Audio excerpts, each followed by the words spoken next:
Hello everybody and welcome along to One Hub Racing, the first ever stream of season 26. Welcome to the long anticipated night of the season, qualifying night where we find out each driver's pace. We're having multiple lobbies tonight, we're having 4 sessions, plus we've got 4 commentators. 3 are in the box right now. One is which is myself, Jess Ball. But joining us for the first session, we got our P2 commentators from last season. First of all, we've got the one of the big bosses, Nick Egan. Nick, how are you doing? You looking forward to the season? I can't wait, and especially tonight. I love qualifying night. It's one of my favourite parts of One Hub Racing. I love the thrill and the pressure that it puts on all these drivers to get the job done. Yes, pleasure to have you on board once again in the commentary box. And of course, last season, the last few seasons, we had someone who made his commentary debut, and it was Colin Mason Cole. How have you found last season, and how do you think this season's going to be different to last season? Evening all. I think last season was ridiculously close. I think this season's going to be even closer. People have got used to the handling now. They understand the mechanics of the game a bit better. And I think the grid is just going to be ridiculously close. I can't wait for it to start. And like Nick said, I love qualifying night. I absolutely love it. The pressure of it. Everyone's desperate to get their time that they want. Yeah, I love it. It's going to be very exciting. It is, and we've had quite a few requests from quite a lot of drivers saying stream qualifying night, and yeah, we are going to stream it this year, this season. It's the start of 2025, so of course we want to start something different. So for those of you that are brand new to One Up Racing and to qualifying night in general, welcome along. First of all, where have you been? Joking. So we are having 2 tiers this season, so it's important for us to get a indicator as to where drivers will be in terms of pace, and we'll place them in the right tier. So each driver will have to take part in at least one 30-minute practice session. They can take part as many as they want. We do recommend they take part in more than one, just so they can have the quickest time possible, and they'll have to set their quickest time in the entire session on the softest compound, the tyres. And once all the qualifying night stuff is done, then all of us at admins will be very busy over the next few days looking at qualifying night times, pace from last season for those who raced last season, plus pace from other leagues and in time trial to determine who's going to be in what tier. And Nick has always been a popular feature in One Hub Racing qualifying night in terms of how we place our drivers. Yeah, definitely. I think a lot of the other leagues just do it based on time trials, which is great, but I think Formula One's all about performing under pressure, and that's exactly what qualifying night is all about. As you mentioned, drivers can join as many of the 4 sessions we're doing this season tonight, if they feel they can improve. A few drivers who you can see sitting on the hard compound tyre, if you've got it up on your screen, Jess. I will get it up now. I was going to get the track map up, but we'll get the gameplay up in just a second, because I've got a. Well, I was just going to say they haven't selected the harder compound strategy, which is a bit of a shame for them, because obviously you'll get more softs and mediums for this 30-minute practice session, Colin. What was going through your mind? 28 minutes left in the session, Cole, when you were racing, heading out in qualifying night, maybe a new team, new teammate on the horizon. How are you feeling? Yeah, it's always quite nerve-wracking. You don't know what to expect. You don't know how quick drivers are around you. We got a couple of new drivers coming in as well. You're always just so interested to gauge where you are on the grid. And I know there's a lot of competition out there with the drivers who want to start with the fastest lap out of everyone. I know Senna is very, very keen to get the fastest lap. But yeah, it's just going to be a really interesting in evening. How much practice have these guys done? Because it's been a couple of fair few weeks now since One Hub last raced.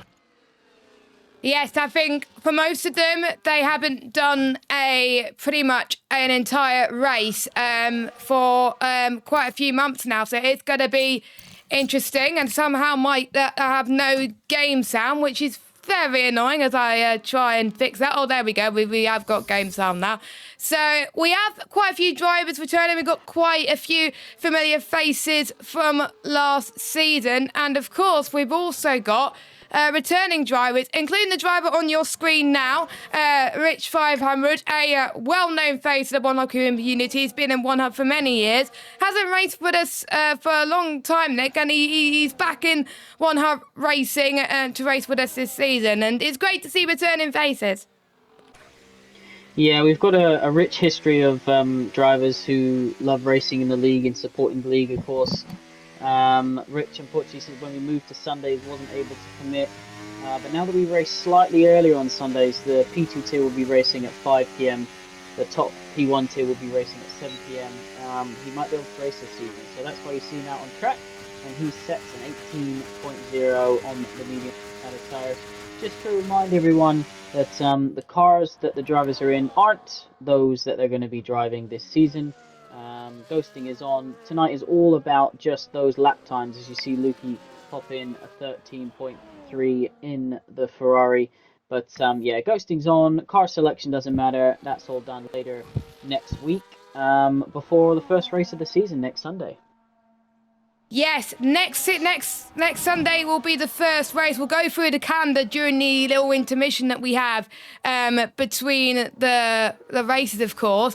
And Cole, this is going to be interesting because this is going to be the first season where the team objectives and results really mattered. Because if you didn't perform very well in your team last season, unless there are exceptions, you're not going to be allowed to apply for that team this season. Your teammate may request you to join that team this season if your teammate gets accepted into that team, but you can't apply for that team themselves. So really there's going to be some huge shocks when they see the list of people that can't apply for those certain teams. So we may see a variety of different people in different teams this year. 100%. Also, the Lewis effect. How many drivers who would normally want to apply for the Mercedes are now going to apply for the Ferrari? So I think we're going to see a couple of changes as well. But yeah, it's going to be very interesting to see which drivers want to team up as well. These drivers are so keen to get the Constructors' Championship. Don't forget, the winners of the Constructors' Championship do get a trophy at the end of the season. So they're going to be very, very keen to have a strong teammate. Yes, indeed.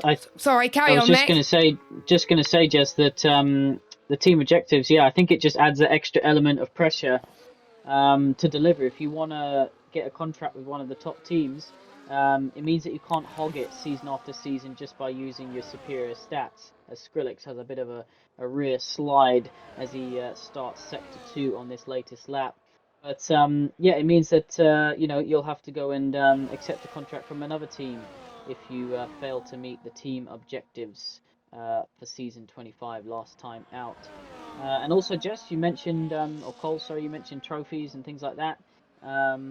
All of our trophies have gone out from season 25. Woohoo! All of our merchandise for those who won those t-shirts and hats, things like that, have gone out. And I believe most of the Next Level Racing prizes have also been delivered. I know Casper's got his, Lawrence has his, Quinn has his. So big thanks to them, and well done to all those who won something in season 25. And also a big thank you to Next Level Racing for providing our main prizes from last season. Of course, we don't know what prizes they're going to offer us this season, but they've always been good in providing us some lovely partnerships with us. A big thank you to Next Level Racing. One thing to touch on this season, I'm not sure if we're meant to announce it now, but I'm going to announce it anyway. We do have a new management member in our ranks for this season, and we're running on board with him now. It's Florian, also known as Funky. He's going to be a part of our stewarding team this season, and he's been an active member of the community, so it's great to have him, Nick, isn't it? Yeah, it's always great to get new members. They're mostly always drivers to the team. Every now and then you get those drivers who just show that little bit of extra understanding of what we try and do here and offer at One Hub Racing. And so it's always great to get them. become a part of the team, because we couldn't do what we do and offer what we offer without all the guys and gals that give up their time each week to do their set roles, whether it's stewarding or media responsibility or images or commentary, and all the behind the scenes organization that goes into trying to put on as professional streams and operation as we can. So yeah, welcome to the team, Funky. Yeah, looking forward to working with them season 26 and beyond. What about you, Cole? Well, I'd just like to add, actually, because last season I thought the drivers were absolutely exceptional. I thought their sponsorship was brilliant. The way they conversed in the stewards' offices was always polite and respectful. And when you've got a community like that, it becomes easy.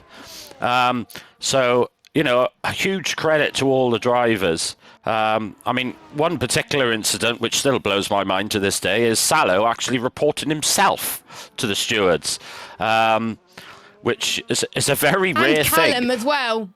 And Callum as well. And it just shows, the community that we've created, full of respect, but by God, they want to beat each other. And that's the way we want it.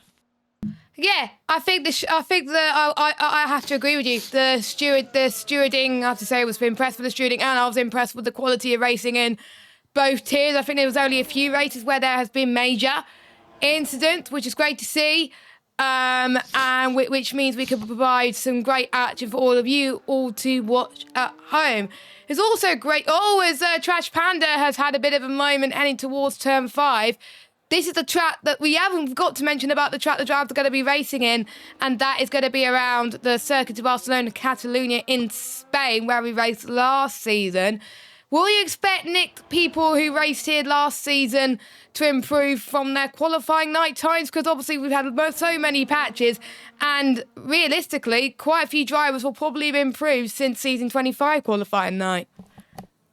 Yeah, 100%. I think you'll see most drivers who raced in season 25 and obviously took part in last season's qualifying night up the ante a little bit here. I think most have probably taken a bit of time off from the game over Christmas, so they'll be shaking some rust off. But naturally, you learn more about setups, you learn more about how the car handles on the game through doing all different types of tracks in season 25 and different types of corners. So they'll have a lot more understanding, and they'll, as I said, they can join more than one session tonight. So I'm sure at some point this evening, if they did take part last season, you will see the time start to tumble. Just Matthias yet to set a lap time. Marco, 12.8 on mediums. That's pretty quick. That is pretty quick. Yeah, it is quick, isn't it? Yeah, I was really impressed with that. I was actually on board with him as well, watching him navigate this Catalunya circuit, and very impressive lap time there. One driver that I do want to mention as well is... I know who you're gonna say. Jess knows what's coming. is my fellow Welshman and good friend Ivor Bryn Mike, who, after a 2-year league racing break, is making his return, which I am personally very, very excited about. There's a lot of tracks that he has never raced around. Vegas, that's on the calendar. Qatar. Vegas, yeah, Qatar. I think Miami's one as well. But very, very, very pleased that he's decided to return to league racing. And really interested to see how quick he's going to get back used to the game. I know he's been putting a bit of practice in on time trial, etc. And I think I'm quite surprised how quickly he's managed to appear to get back onto pace. Yeah, I'm excited as well, and I am secretly hoping he's going to be in the same tier as me, because of course we commentate every Sunday night together on the P1 tier, so wouldn't it be funny if we both end up in the same tier and race against each other? He has got a teammate hopefully sorted for this season. Unfortunately, it's not me. Rip, how could you, Mike? Joking. But after speaking with him, I understand why, and he's gone for a much good teammate. But we'll talk about team contracts a little bit later on during the intermission, which is another thing we do different in One Hub Racing. got quite a few new faces as well, including Nick, one of the drivers who raced with us in our open lobbies on Wednesday and Thursday night, Anthony as well. And he's already beginning to be one of the really nice people in our One Hub Racing community. So, Anthony, welcome to One Hub Racing, and it's good to have him on the grid this season. Yeah, definitely. I think naturally One Hub always attracts drivers who are learning, looking to improve. We pride ourselves sometimes more on our lower tiers than the top tiers. And I think that just is all about sportsmanship, having a good, strong community where everyone likes to get on.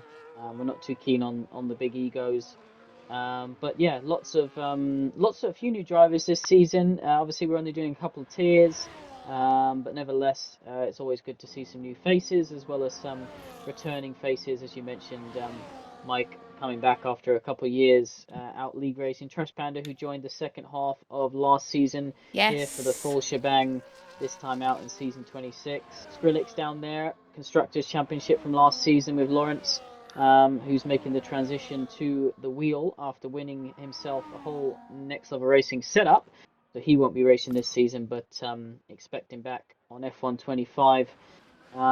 Exciting, Jess. Yeah, quite exciting, and I know Carl will probably echo this, but I'm really excited to see another female on the grid for this season. 100%, absolutely brilliant. It's so good to see more female racers enjoying F1 and entering into leagues. I'm still praying that we're going to get a Welsh women's Formula One driver, which would be brilliant because there is one in the wings, actually. So that would be very interesting. But it's brilliant to see. It's absolutely fantastic. So I'll be certainly keeping a very close eye on Catherine and wishing her all the best. Yes, we've been chatting before the qualifying night, and she liked the rules of the league. She liked what the league stand for as well, and she's really pumped to get going. And I gave her some good luck vibes as well. So that's great to see as well. And if you know anyone that still wants to take part in the league, by the way, sign-ups are still open. You could, if someone could put a link in the chat, that would be lovely. To our SimGrid page, I think we still got 3 sign-ups left, so if you're interested, it's £6 for the season, and if you're free tonight, we can squeeze you in for a qualifying session tonight. If not, we'll get you in for a session on Monday or Tuesday, ready for tier announcements on the Tuesday evening. So plenty of spaces still left for the season if you want to join. Cross-play, of course, and if you think you could beat the best. Wow, look at that. Now, I was just about to say, Tony's time from last season, I believe, was a 1:11.7. This Marco guy is already trying to beat that.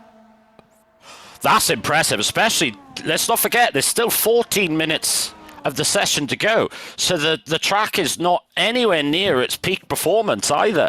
But hasn't he put a marker down? What a fantastic lap that is. Yeah, I think it's important to remember that on a practice session like this, the track will ramp up massively. And, that's why we always say to drivers to make sure that they keep some couple of soft compounds for the last 10 minutes. And, use the overtake and hot lap combination throughout this Spain lap. We haven't actually spoken about this track itself. Why did we choose it for qualifying night? It's quite a short track, so that's one of the things we always look for when deciding. It's got a mixture of corners, heavy braking zone, high speed, low speed corners, gives drivers a chance to use all their skills.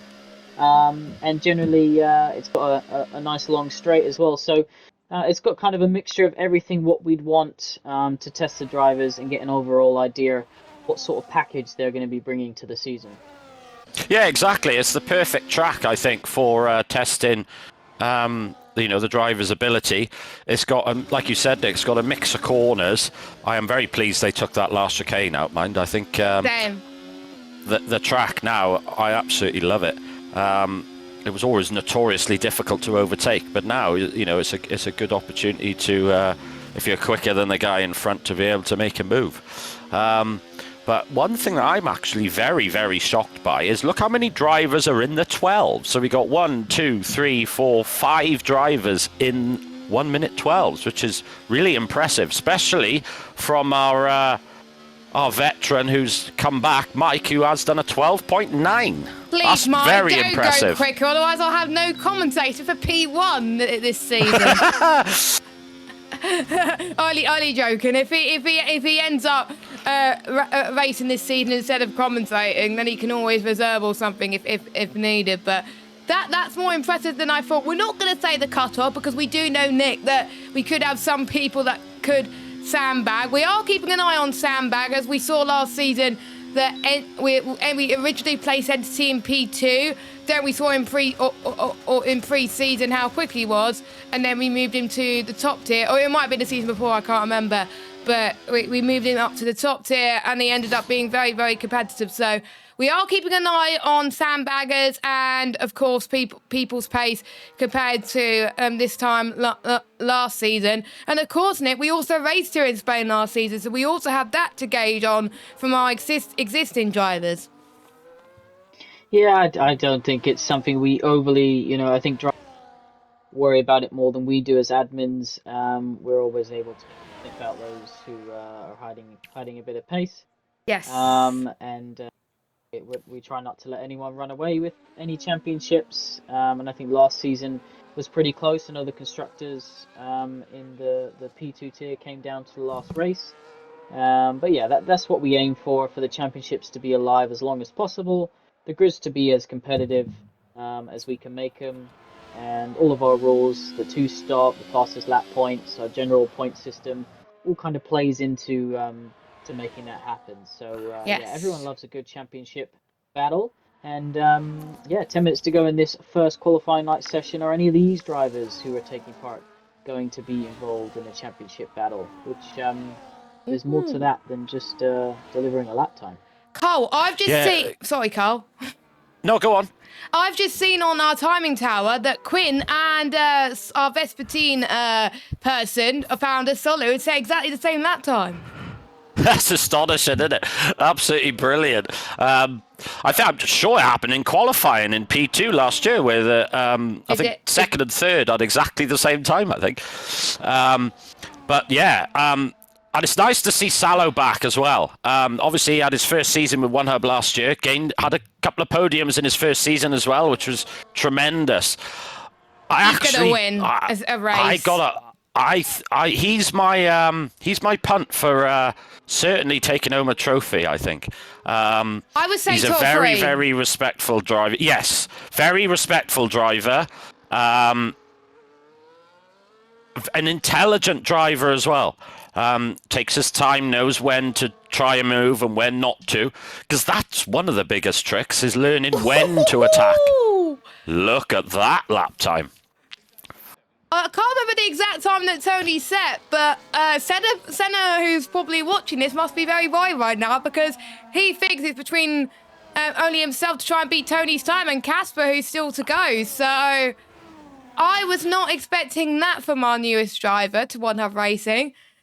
So looking at the current leaderboard, so Senna's lap time, which he set in a private session with the admin team yesterday, was an 11.848. Just 11 hundredths difference. Tony set at 11.779 last season. Ooh, so that is in serious danger of being broken, I think, tonight. And just one thing we got to keep an eye on as well, if not many drivers get close to beating that time, we have got a pace cap this season just to make sure that each of the tiers are very, very close. So we got to make sure that if there's drivers that are way quicker than everybody else, we would unfortunately not give them a place this season. And of course, we don't want drivers that are too slow, but we will try and encourage everyone to join. Dr. Mew, of course, being one of those. He's a nice guy in the community, and of course, he wants to join. So hopefully we will get more drivers in the 11s because we don't want to lose a driver from One Hub Racing due to them being too quick, Nick. Yeah, I think the pace cap was brought in because we've had seasons in the past where you'll get a top tier and half of the field are just, or not even half, but say 6 of the drivers are just ridiculously quick, and then the rest of the other 14 or so are just fighting for the scraps of the points. So yeah, it's just about making sure the grids are as competitive as possible. That's what the drivers want. That's what the fans want when they're watching streams, commentators and everyone. And as you said, it's always easier for a driver to go quicker and improve than it is to try and get a driver to slow down. So, but I don't think an 11.8 is out of the question, to be honest. I think Lukey, I think myself, Casper, yeah, Casper for sure can get into the 11. Denner. Lukey and myself can probably get low 12s. Entity, Callum, I think they've all drivers like that all have a bit of pace in them, where they can get quite close to the 11s, if not maybe dip into them. Yeah, I think so as well. So hopefully we'll get more people in, just so we could have quite a lot of people in. And I do believe, Nick, you'll be getting ready for the next session, which starts in about 10 minutes time. So if any drivers that are watching that wants to take part, keep an eye on Discord for Nick's post that he's going to post in just a second. So it's just us and me and you, Cole, for the last 6 minutes of the session.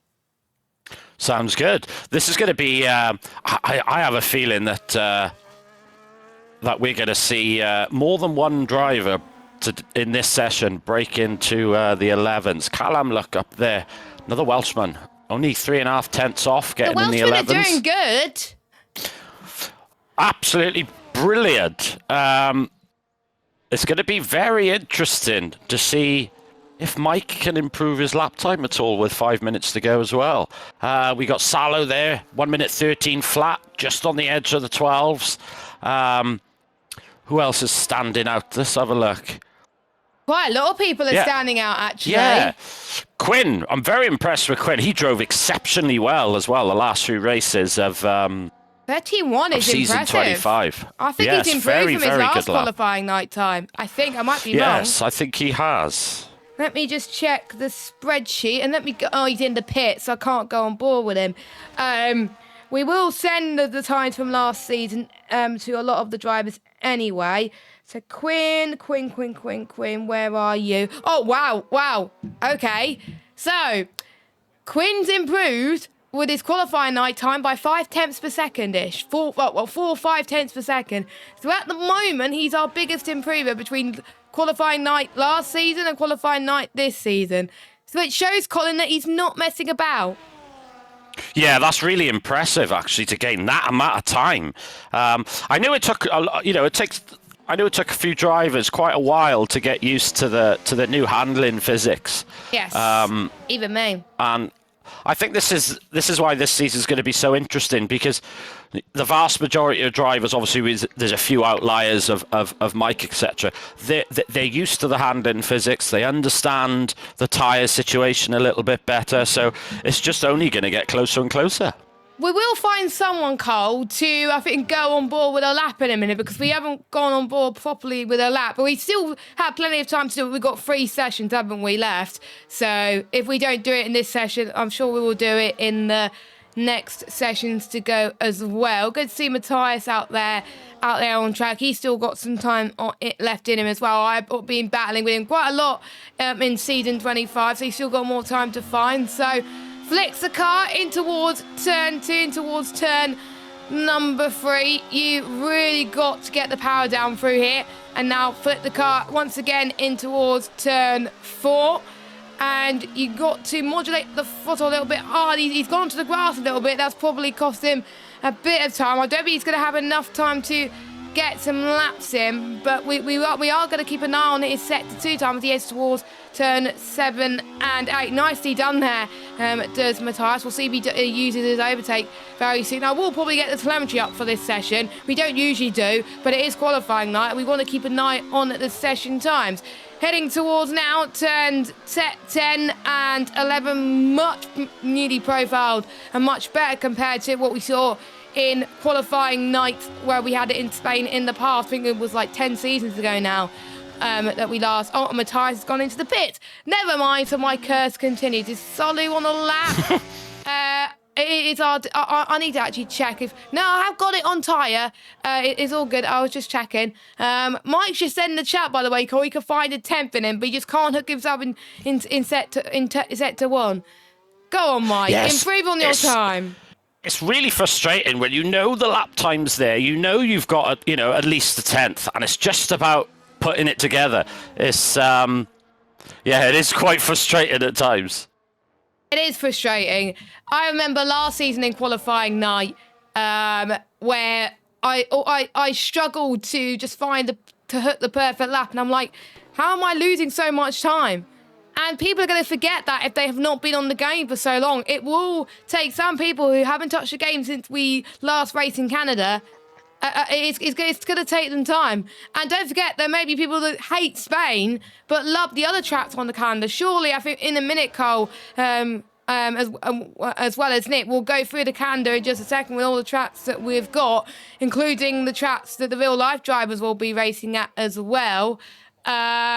So here we go then, as we've got the final few drivers about to finish their lap times. I believe everyone's done their best lap on the softs. Let me just have a look. Yeah, everyone has done their best lap times on the soft compounded tyres, so that's all good. Who would you think will see the biggest improvement between now and the end of the session, Carl? Just a very good question, actually. I have a feeling Funky is going to have a little bit more pace in him.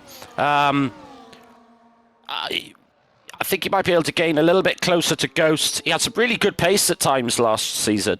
But like you said, some drivers are going to like this track. It's going to suit some. It's not going to suit all drivers. But I think... So what have we got left? Just 30 seconds of the session left. Salo, I can see coming around the last corner. Is he going to improve? He's currently on a 13 flat. No, he's 4/10 down. But whilst this is all happening, guys, I can confirm that you're going to have Casper and Axlock in the next session. So two big boys gearing up to see if they can challenge and beat any of the quickest lap times that you can see out there on the live stream. Big thank you to everyone who's tuning in. Over 30 of you so far this evening. So welcome to One Hub Racing. Make sure to give us a follow on Twitch, and if you are interested in joining, then make sure you get signed up. There are a few spaces left as Jess mentioned. Yeah, do ! Sign up in the chat to find out more information about sign-ups, and a checker flag is just about to drop as here comes Callum. Across the final corner, the timings are glitched for some reason. He does not improve on his lap time. We got one of the McLarens. This is like qualifying, isn't it? We got Funky up to the line. You said he will improve. He does improve to 1:13.0, a decent lap time for Funky. We got one of the Kicks Albers of Anthony. He slots himself in at 2P15 as oh my God, as Marco has gone even quicker with a 1:11.7. Look at that. We've got one of the RBs, Jonas. Welcome back to One Hub Racing, my friend. He goes fourth. We got the Hasses who goes up to the line. He does not improve. Curry goes into the pit lane.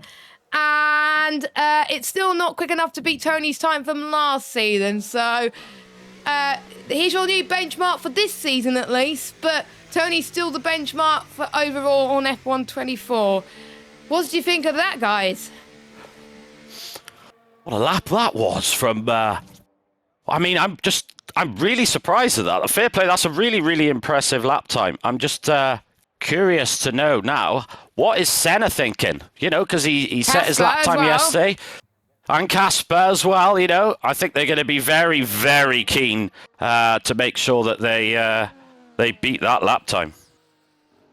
It's great to see new drivers take part because you always think, they're going to be a part of a lower tier, but they go into prizes and go in the top tier, and it's great to see. And I'm commentating on the top tier this season. Well, I should be anyway. And I always get to keep an eye on which drivers are doing well, which drivers will yet to improve. So here's your time. And Cole, don't forget to screenshot this for me, please. So Marco Marco is on top with a 1:11.7. And we got Lukey, Callum on arm, Jonas, Curry, Mike in the top 6. That's very impressive for him. Only a second slower than Marco, so that's impressive for him. Then we got Solu, Quinn, Florian, Rich 500, Ghost, Jamie, Cowboy, Matthias, Anthony, Catherine, Proverb, Skrillex, and Trash Panda. Everyone set their best times on the softest compounder tyres, and that is the end of our first qualifying night session. We, Carl, are going to jump in to the next session very, very shortly. Nick, what can you expect from this session? Because obviously you know the drivers that are signed up. Who has signed up for this session? So far, you've got Quinn, fancies another good crack at it. Vitinho, welcome back to the league. Been a few seasons now since the man from Brazil last race with one hub.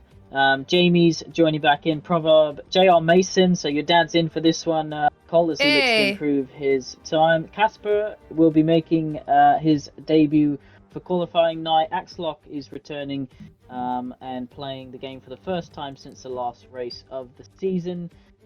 Catherine wants some more action. Entity, so he is in for his first session.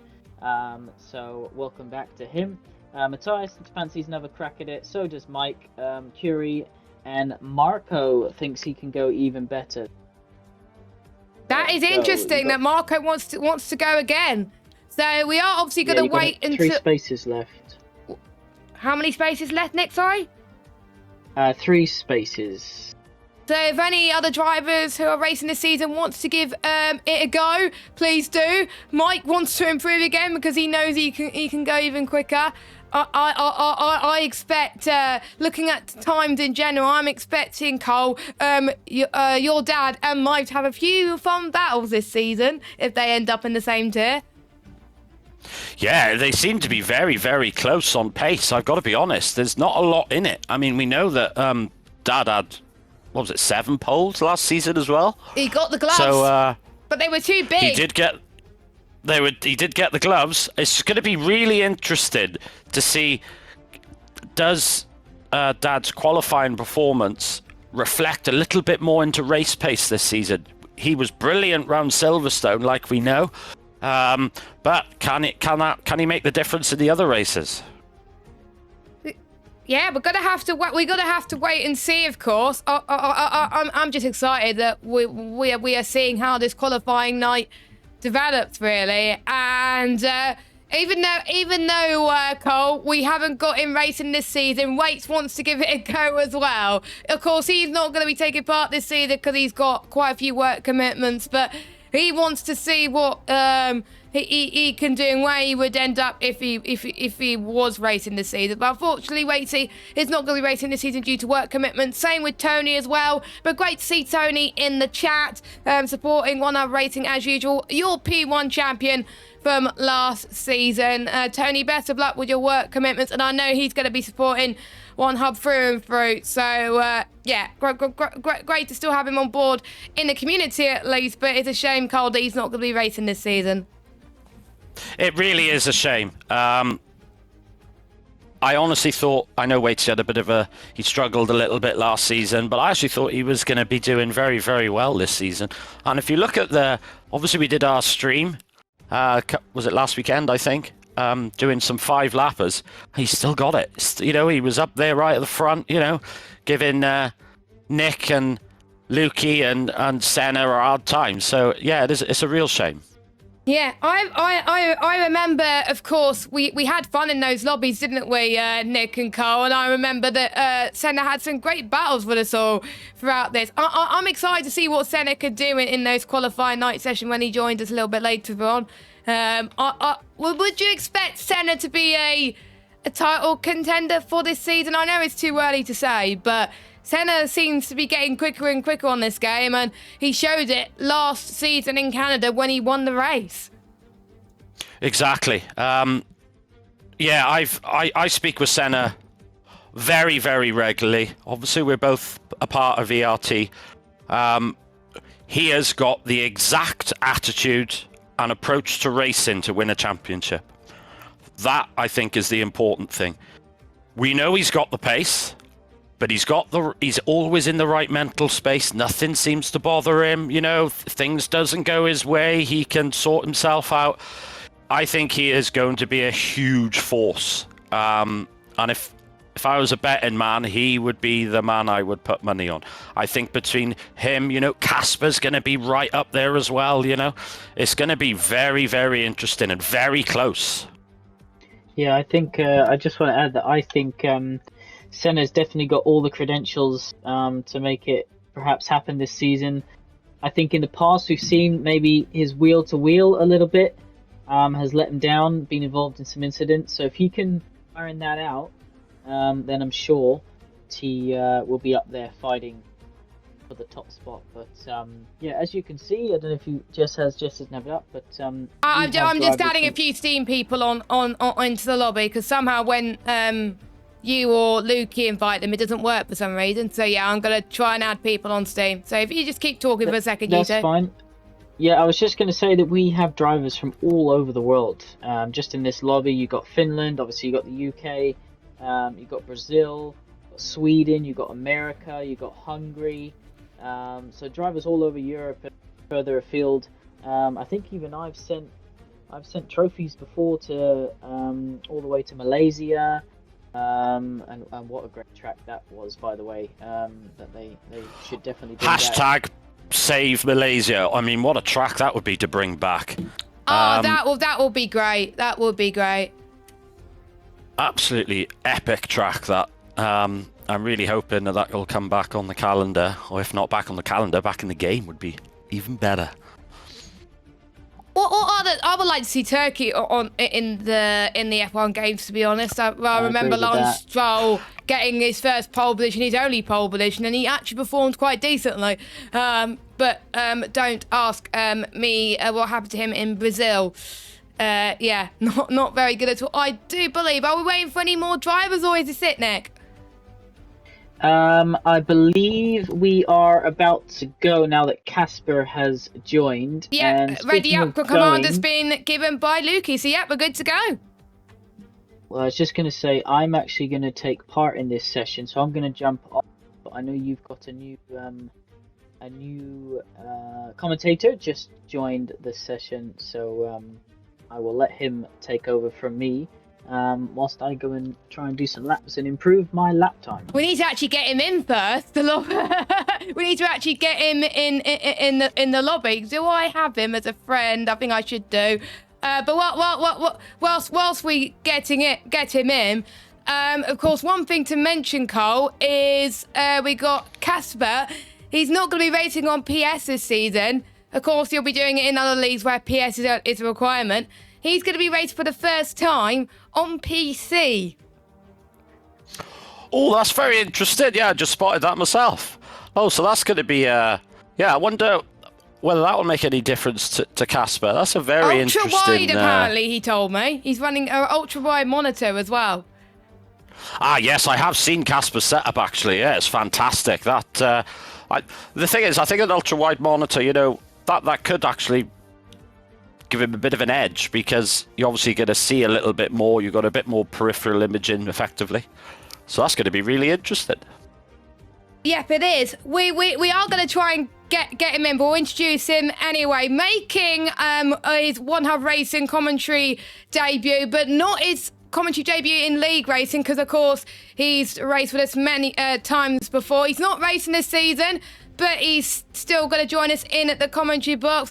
Please welcome to the commentary box for the first time in One Hub Racing, a familiar face, Mr. Jacob. Jacob, welcome. How are you doing? I'm all good. I'm excited to actually finally be doing some comms again. It feels like it's been a while. How long has it been since you last commentated? Sorry, how long? I think, I'm not even going to lie, I think it was last year's 24 hour. Yeah, I was wondering whether it was the last 24 hour. Yeah. Yeah, so it must have been ages ago. Bloody hell. But yeah, welcome to the box. What are you going to expect from this session with the 17 drivers that we have around Spain? So of course, you raced last season. You know what to expect in qualifying night. What do you think are sort of the trickiest things when it comes to going into a session like this? normally the start of the session, you're just having a little feel, just making sure that, your wheel's working to start off with, or your controller's working, all perfectly fine. But after that, you're then basically just going to try and hammer it down and just try and, go as fast as you basically possibly bloody can. So, I've seen a few of the qualifying times already from tonight. I know good old Moi Collie, I think is how you pronounce it, is rapid. So we'll see if any of the other boys from P1 of last season is able to basically dethrone him from tonight's qualifying night. Yeah, we got quite a few P1 drivers from last season. We got Entity, we got Axelot, we got Waits, even though he's not racing with us this season, but he wants to give it a go. We have Casper, of course, Nick's racing in this qualifying night session, and Lukey. So we'll be keeping a close eye on them, of course, as well. And we got Fortunio that's back, which is great to see as well. So here we go then. Everyone's going to be going on the medium tyres to start this session. I believe Entity is going to go on a lap right now, Cole. I've been very impressed, about Entity, Cole, for the last season. He's improved massively, and he's shown that he could take the P1 challenge like a duck to water. 100%. You could see, he started off obviously racing with P1. Took him a couple of races to settle in a bit. Towards the end of the season, he was fighting the top guys. I think Mexico in particular, he had a fantastic race around there. And I don't think anyone should rule out Entity for a championship charge either. No. He's getting better and better. Now, I remember speaking to him before the season started, and he also took quite a big break from league racing and rejoined last year. So he's only going to, last year was almost getting back into the swing of it, really. So I think he's certainly going to be up there challenging the drivers. I think J. Cole, you've had a few battles with him last season, haven't you? Yeah, Entity, Lukey, I say a few of the other P1 guys I've had a few battles with. And yeah, Entity, he's, I think his biggest downfall, I hope doesn't mind me saying this, is probably the racecraft of him. I know there was a lot of times where he would be so fast last season, but just parts of his racecraft, just trying to maybe maneuver in between other cars, I think let him down slightly last season. Hopefully, this season, it improves it for him. And, as I say, I know he's quick. So if he just improves that racecraft, I think good opportunity for him to at least go for a championship for this season. But having a nice little spin. I was going to say, you just jinxed him then. I didn't catch him on screen, so you're all good. Well done, J. Cole. That took 3 minutes for your first jinx. That's good. Oh, he's gone again, so I jinxed him as well. All it takes is Nick to leave the commentary box, and we have our first two jinxes of the stream. And Carl, I think you got away with that, didn't you? So our first times on the board, we got Curry with a 1:13.362, Lukey second with a 1:13.392, and Nick with a 1:13.5. Of course, a reminder of how qualifying night is going to work. The times on the medians won't count. It's just for them to have a feel for the car, because like we were saying earlier, it takes a while to adapt to the conditions, and then they'll be going on the soft compound tyres for the remainder of the session to get some laps in to try and set the fastest time they can, and the fastest guys will then end up in the top tier for this season. I'm impressed to see the times so far, but J. Cole, now is really where crunch time begins. Most people have done laps on the mediums. We now get to see lap times now on the soft combat tyres. Yeah, and there's a few new sort of drivers here as well. Guys like Curry, as you say, Moi Cully, Vitinho's in one-on-ones again as well. Let's say a few new names, Catherine as well, another woman driver, love to see it as well. Yes. So yeah, there's a lot of different names, of course. Also Papa Mason, I can't be not including one of the Masons, of course. But, yeah, I was just sort of keeping an eye out on other drivers around here. Casper as well, like you say, first time racing on PC, and he's had a spin through turn 4, but again on the medium tyres, so I'm sure he's just getting a feel properly for racing on PC. And I know it's transition different from PlayStation to PC, it is, yeah, you feel like you have more grip, but then when you try and push it, you then realise you don't. So, yeah, I know the transition from it, and hopefully he's able to adapt to it quite well, of course, especially since last season, of have an impressive performance.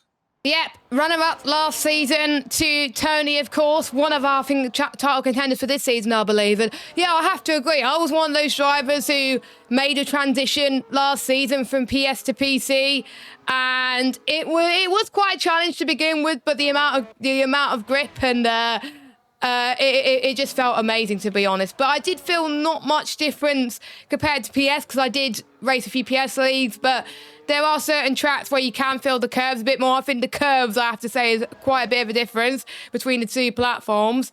So who's on the soft tires? Here we go. We got. I'm going to call him Papa Mason now, Carl. Now J. Cole has called in that. But I hate to jinx him, but John has had a very good last season, of course, taking 7 poles. He took a win in Silverstone, which we clipped on the socials on Friday. I had to do it because it was a special moment. Shame you didn't get to commentate that, but you did join the booth afterwards. But I'm going to say, if he ends up in P2 this season, he's my pick for the title. Oh, he'd be delighted to hear that. I know that much. I'm not kidding, Carl. I know that one thing, and I think the other drivers noticed this early on, is that prior to last season, Dad was almost notorious for being a bit soft, and I don't think he'll mind me saying that.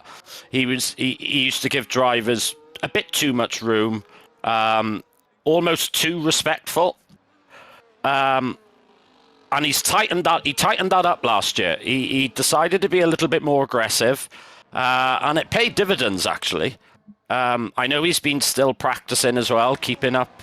He's not had a break, Carl. The only break he had was, I think, 1 or 2 weeks over Christmas. That's it. He's had the shortest break out of everybody, I think.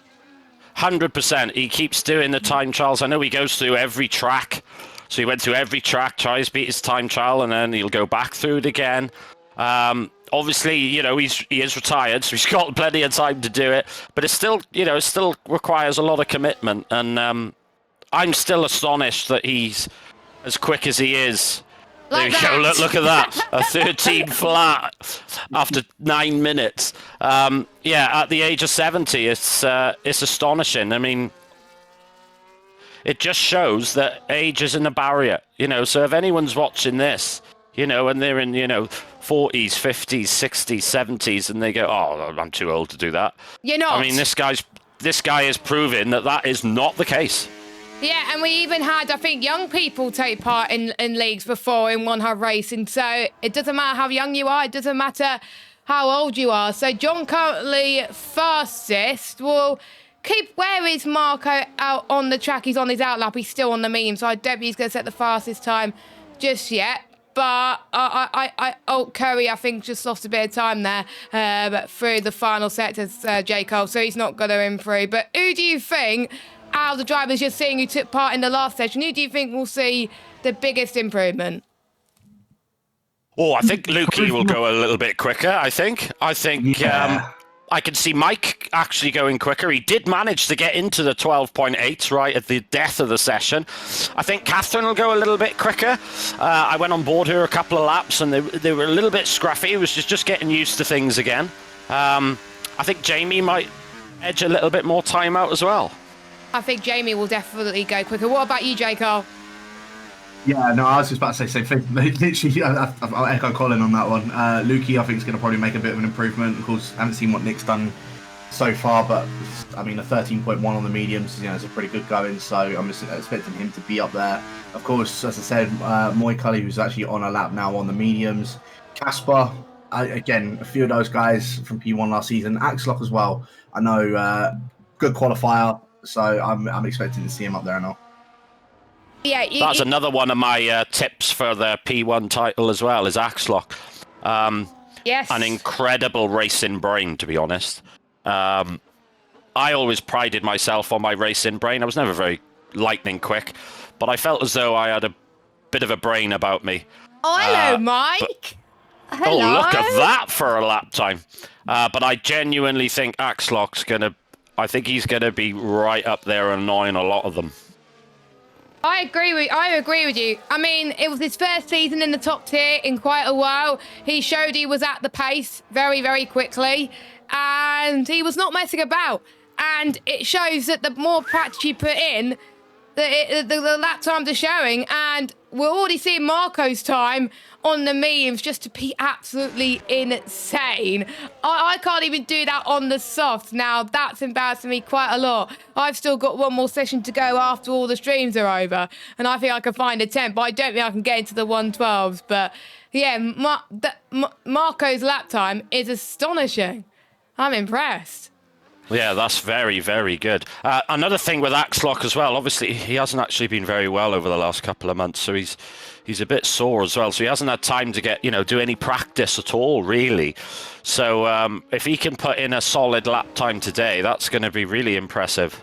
It will take him a while. I think did he have a surgery? I think he did at the end of the season. And yeah, understandable if he's off the pace a little bit. There might be people transitioning from control to wheel as well, so their pace will be different. There may be some people turning some assists off, like I did last season as well. So there will be a few unknowns going into the season, but we're gonna have to wait until we've got a few drivers that are going into the pits. We do have Lukey and Nick now on the soft compounded tyres. Lukey Jaco had a very good strong start to the season, but he tailed off towards the end, but he just missed out, I believe, on getting a third place in the championship.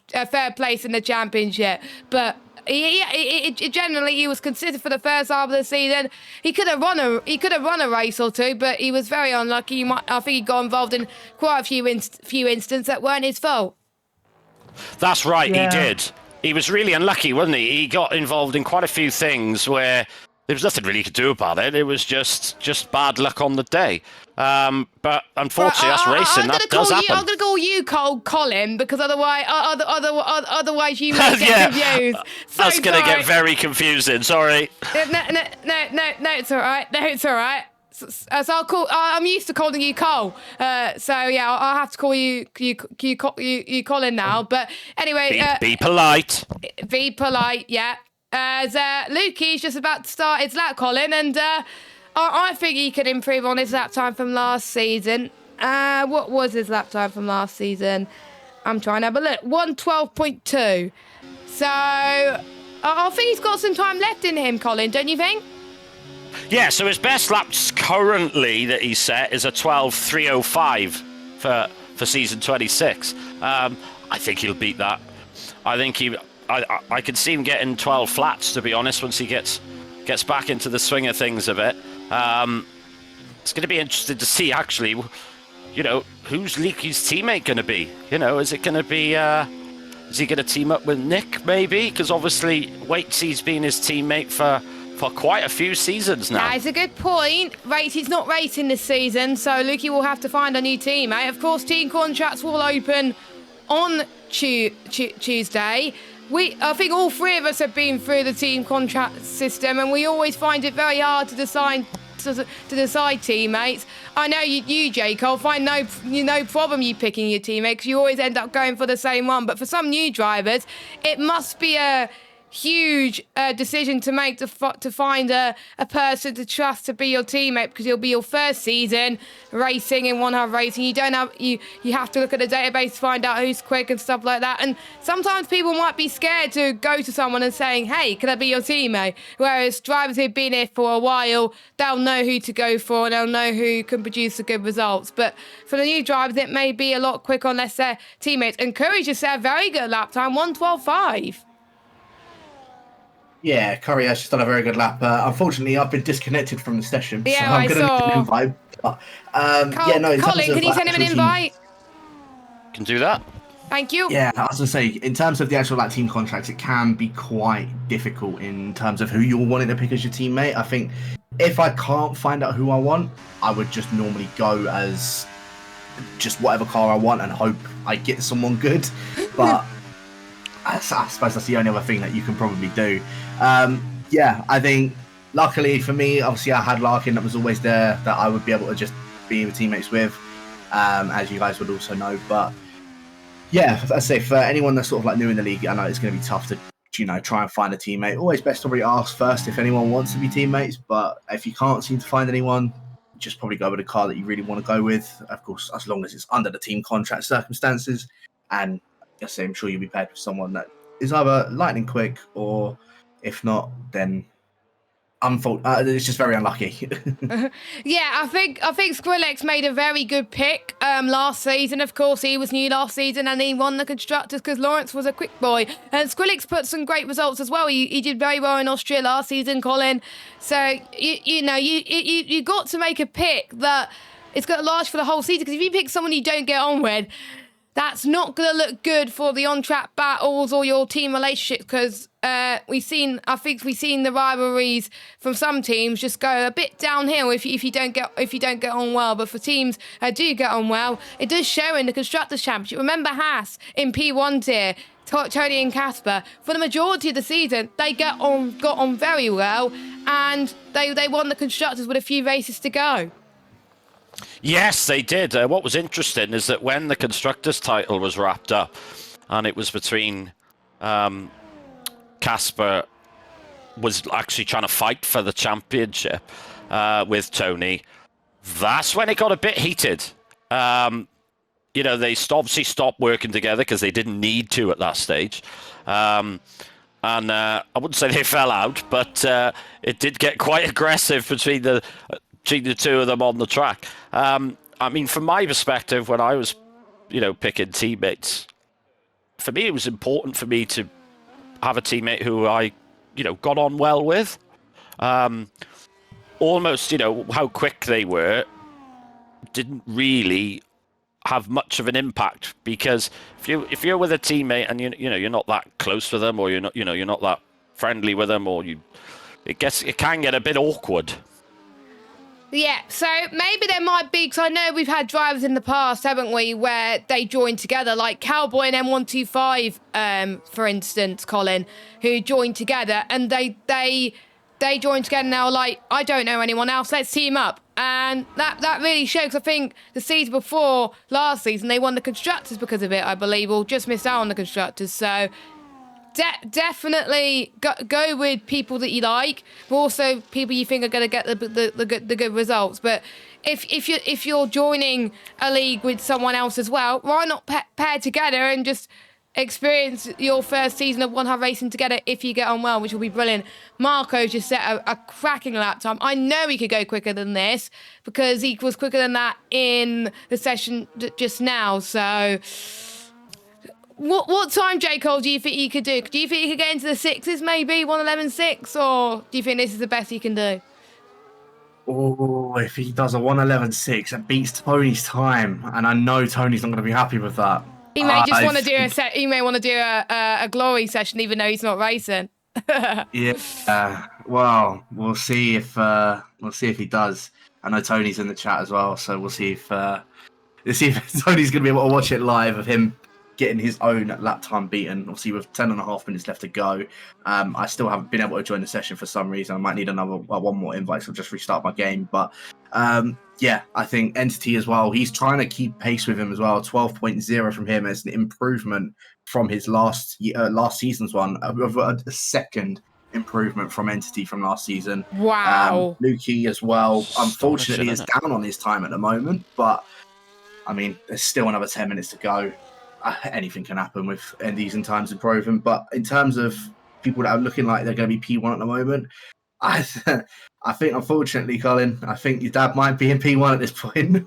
It's looking very, very close to the fact that he would be, isn't it? He's right. Even Mike as well. They're right on the edge of it. I'm just trying to see now what Dad's best time that he's set so far. I'll look for his time last season. 12.976. Yeah, so last season, I think he did it. I can't remember what he did last season. 12.767. We don't just look at qualifying night. We look at a variety of different things, because it's not just about one lap pace. There might be people that are very good at one lap pace, but are not as good in the race, for example. Matthias is one of those valid examples. Very quick in qualifying, but there's some races last season where he didn't deliver, he didn't perform, his consistency weren't there. But there are some races where he did absolutely fantastic, but he was nowhere near the P1 race pace. So we got to think the whole package. We think, can they perform consistent pace in the race and deliver. That's what we've got to focus on. For existing drivers, it's very easy to tell. We can see how well they did last season, and do you think they can handle the pressure with being in a higher division, or are there some drivers that, even though they can produce quick times, maybe better suited to a lower tier because their race pace suffices that. We don't know. It's really hard to tell. With the new drivers, we just got to take it at face value. The times that they put on the day are the times that we feel like that they could do for the season. But don't forget, J. Cole, practice is a lot slower than what we see in qualifying. We're seeing, I think, in P2, we've seen quite a few drivers in the 12s in actual qualifying session from last season. I think Lawrence being one of them. So, but in this session, we'll see more people in the 113. So, we'll see practice is a lot slower than qualifying and in time trial. Let's just say that. Yeah, no, I agree. It is because, as I say, practice is where you're trying to gauge your ERS system. You could be sitting in hot lap, you could be sitting in qualifying mode. Hot lap mode, overtake mode, or just medium mode with any of those. Whereas in qualifying, ideally, well, I suppose you could do the exact same thing with that, but it's just more the actual track evolution. For some reason on this game in qualifying, I think it's just a bit better than what it is in practice. So, yeah, with qualifying, of course, it makes sense. It's going to be a little bit quicker. As I say, a few of the guys as well are proving that at this moment with their times that they've got going on. It's still another 7 more minutes to go, though, and I expect a couple more improvements from a few guys. I think Nick's probably a bit of a surpriser for me. Surprised he's not a bit higher up on that. Oh, Casper! There we go. That's more like it. And he's doing a bit of a wiggle as well. I know he's going to improve quite a bit, but on his first proper lap on PC, that is not too bad. But I think he can find a few more attempts in him, Colin, to get up to his usual pace. But again, it's a big jump from PS to PC, so he's going to take a while to adapt. Yes, definitely. But that's a solid start, I'm not sure how much practice Casper's has done on the PC side of it yet, but that's it. It's still got, what have we got? Six and a bit minutes left as well. So that's a solid lap from Casper. Yeah, solid lap. As the track evolves, of course. Anthony just joined for the session, which is great to see. So he's going to try and see if he can improve on his lap time. Here comes Curry in the Alpine as he exits the last corner, which is a lovely flowing corner now with the removal of the chicane. Curry up to the line. What's it going to be? A 12.4, just 19,000 quicker than his previous best. That is very impressive from Curry there as he makes his way to near the top of the timing sheets. Quinn and Waitsy are quite close sometimes. We know Waitsy could go even quicker, but he's not racing this season. But he's on a lap now, so we'll see what he could do, of course. So, yeah, the final 5 minutes of the session is coming up now. And we will, I think, see Nick lead the session soon to get the next session sorted, which I believe, I don't know when it's starting, to be honest. So we will keep you updated, of course. But I'm very impressed with Lukey's time. He's so close to improving his time from last season. Yeah, he is. But on another driver that I'm very, very impressed with the lap time, look at Salo. A 1 minute 12.791. Go on, That Solo. is a brilliant lap from Salo. Fair play. 1:12.7. I swear he was in the 13s last season. I might be wrong. No. I will. 12.9. No. Yeah. 12.9 from last season. Yeah, so he he's has improved by 2 tenths. by a couple of tenths, which is, to be honest, around this track, because it's relatively short, it's quite a large amount improving by that much. But again, he's getting used to the game. He's getting used to handling. I think the first few races of last season, he was more my pace, I think. But then as he got used to the game a little bit more, he suddenly got into a rhythm and he was way quicker than me. So, but it just shows that he's getting quicker and quicker each game. And massive shout out, by the way, to our partners, Vespertine, that are providing our merch again this season. He's one of the reasons why Vespertine is partnering us this season. So good to have the Vespertine founder with us for another season. This will be his second season in Run-Up. I do believe he also streams on the Vespertine brand Twitch channel. I believe he's streaming right now, so I will double check so you can check onboard POV of what the drivers can expect during qualifying night as well. So good to have him on board once again, as Casper is about to start his next flying lap. Same with Nick as well. Yeah, looking at Waitsy as well, he gets into the 12.909s. Mason's just got into the 12.9s as well. Look at the gap between the two Welshmen there, Mason and Mike. Look at that. Wow, I did say they'll be quick on pace. I wasn't expecting them to be that close on pace. Bloody hell, the Welshmen. That's absolutely insane. I won't be surprised if they're in the party together, to be honest, with that time. The last 3 minutes to go, J. Cole, the track evolving as well. It's going to be a huge amount of pressure to get people's laps hooked in. And if there's certain drivers that could be their last session because they may not have time, this is going to be the moment that counts for them. Because if they mess up, it's really pretty much going to haunt them, and they're probably thinking, oh, I could go a temp or two quicker maybe. Yeah, definitely need to make an improvement right now. So, I mean, Salau, and as you say, he's looking like he's on a lap at this current moment, 1.2 seconds down on their time, though. So, don't think they're going to be making an improvement. I think they're just gearing up to go for one final run. Yeah, Nick just starting his lap. Casper in the middle of his lap, in the middle of Sector 2 as well at the moment. So, see what he's able to do at the end of that. Yeah, I think times are going to start improving. We're going to start seeing proper qualifying laps now coming out of everyone. So, 3 more minutes, like you say, or just under 3 minutes now. In fact, actually 2 minutes, shall I say. We'll see. We will see. Everyone's about to get in their final runs, Nick being one of them, of course. So let's go on board with him through turn 9, which you can take flat out on this game. Go through 6th, 7th, and heading into 3rd gear on entry in towards turn number 10. He's done a nice middle sector, does Nick. He said to me that he's very keen to improve. I said he's going to improve quite a bit, and he didn't believe me. But if he does improve a lot, then he could buy me a drink next time we meet him in a Wetherspoons. Oh wow!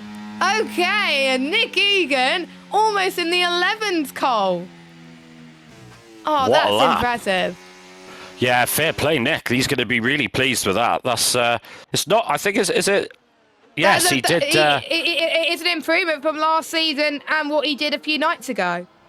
Yeah, so he's definitely improved. Casper there, you can see as well, he's improved up into the 0.3s, which incidentally is actually the identical best lap of Lukey. So that's really close between them. Casper's still got a few more attempts to find to be to match his qualified night time from last season, but yeah, I think Casper will take that with his first lap. I will assume he wants to do another session in just a moment. Entity I'm still quite impressed with. Here comes Entity as he goes up to the line. Is he going to get to the 111s? Oh, look at that, Entity. Take a bow. Wow. Another drive into the 111s. I thought he wasn't going to be a title contender, but J. Cole, as you were saying about his racecraft, if he improves on his racecraft this season, I could expect him to challenge a like to Casper, Senna, Marco for the title. Yeah, as I said, last season his qualifying was really good, and there was no doubt about it. I think, as I say, it's his racecraft. If he improves that, and hopefully he does throughout the season, I think he's definitely got a shot of at least a few race wins. And then if he gets those, yeah, then you've got a shot, of course, of going for the championship off that. But there's one other driver that I think is probably going to deny him off that. I think that's going to be good old Moy Cully as well. And I think there's been a bit of a bug with the actual lobby. So I think that's going to be... he can actually do anything. Yeah, it's kicked all three of us out of the session, it looks like. Unless, Cole, you're still in the session. Can it sort of, but it's gone a bit doolally. It's restarted, actually. It's gone into practice session again, but I did manage to record all the lap times, so that's good. Oh, good. So Cole's going to do that. If someone who's in the session, if you're still in the session, would you be able to do a screenshot of the lap times? That'll be lovely. I know Solo streamed anyway, so we can always get it from his POV, couldn't we, Cole? So we could do that. So that was interesting that it kicked us all out of the lobby. But anyway, so we were going to go through the times, but we couldn't. Surprisingly, Marco didn't improve on his lap time unless he goes on and improves when we don't see it, and it'll be annoying if we don't catch it on camera, Colin. But any surprises between, because you were there for the first session, any surprises between this session and the last session? Colin? Sorry, my controller decided it wanted to die, but I am back. Any surprises between the first session and the last session in improvement? Now, see, for me, Entity is the big shock. I was not expecting Entity to get into the 11s. That is an impressive lap time. And like J. Cole said, if he can just improve his race tactics and racecraft just a little bit more, he's certainly going to be certainly be up there in the title fight. Yeah, he is. I've been very impressed with Entity throughout all of it. I think pretty much almost everyone that's raced for this last season has improved, which just shows that there's no sandbagging involved, which is very, very great to see. And we just have Nick back in the commentary box. Nick, how did you find that session for you? What a great lap time from yourself. Yeah, I was pretty happy with that. I think you guys were talking about how qualifying session is much more quicker than a practice session, and I just think particularly around here there's just such low grip in the practice, so it's really hard to be on the limit without losing the car. So cars often grass but yeah, overall it was good fun. Happy with the 0.1. Reckon there's maybe a tenth and a half in there, so I might have one more go for Yeah, I want to see you get into the 111s as well. I had put it in the chat, but I was like, come on, you can get it. But you said you don't think you would, but I think a 112 one you would take. But do you think you could sneak into the 112 zeros maybe, or do you think you'll just be happy with a 12 one? Oh, I think 12-0 is a bit of a push. It's not. I do actually like driving Spain, as Colin mentioned earlier. Since they got rid of that chicane, it's a lot more fun. But it's still also quite a tricky track. It's easy. You're putting the car on the limit at a lot of corners, late on the brakes, trying to carry as much speed, and if you just get a bit too excited, it'll spit you out onto the gravel. But yeah, it was good fun. It's always I love qualifying. Love being able to push the car, and I think everyone else is enjoying it as well. As Senna says in the chat that Colin, I love you. So. Aww. I'm very, very excited to see what Senna can do now in this session. He approaches racing, I think, in the right attitude. Gives his best every time that he's holding his steering wheel. He's got the right attitude regarding when things don't go his way. Yeah, I think he's going to be. He's going to annoy a few drivers in P1. I think he can as well, and I'm looking forward to seeing the rivalries that are gonna be made in pretty much across all divisions, and I'm sure Waitsy's gonna have a lot of fun doing the media stuff this season because of it as well. So looking forward to that. One thing we haven't touched on, now we've got all four of us in the box. I know Mike's gonna join us, I think, a little bit later on once he's done this final session. Now is we haven't talked much about the season 26 calendar. So of course we start again next week on the 9th of Feb, and we head to Imola for the first time. So we always make sure we go to a lot of tracks at least once, apart from Monaco, because I think we would have quite a bit of chaos if we went to Monaco. But we are going to Imola on the 9th of Feb, Jeddah on the 16th of Feb, then we go to Qatar on the 23rd of Feb, the Netherlands on the 2nd of March, Las Vegas on the 9th of March, Australia, just like in real life, on the 16th of March, then we go to China, Japan, Bahrain. So we are following the F1 calendar for those four races. Then we got Abu Dhabi on the 27th of April. Then we got a little bit, actually no, we already mentioned the breaks. We got Miami on the 4th of May, and then we end and round off in Belgium on the 11th of May. But I'll go around the room whilst we wait for the session to start and ask for your thoughts on those tracks. We'll start with our newest commentator, Jaco. What do you think of the calendar? And if you were to race this season, I know you won't, but if you were to pick a track, which one are you looking forward to as a racer, and which one are you looking forward to as a commentator? Well, those that know me, they do know I love the Jeddah Corniche circuit. So that track always is a lovely track for me. But honestly, this is probably one of the only calendars I've seen so far this like on the game that I'm actually going to be annoyed that I'm missing, because I actually really like all of these tracks. I think China's the only one that's a bit meh. This is the best way I can describe it. But yeah, no, it's a very lovely calendar. I think great racing on pretty much every single one of those tracks. So I can't wait for this season to go down. But I think if there's going to be a very interesting race, most of the time I think it will be happening at Jeddah. Again, Vegas as well has got that long strip there. So yeah, I think those are going to be the two tracks we'll see a lot of chaos at. Yeah, I'm surprised you haven't said Qatar, because Qatar was the track that you won that race, and you were the first ever P1 winner in that as well. I was quite surprised you haven't said Qatar.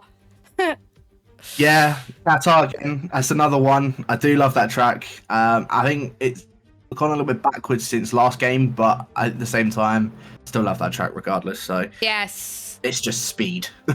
Yeah, I think that's why I like it as well. Colin, what about you? See, now I love the Japanese and Australia tracks. They're probably my favourite.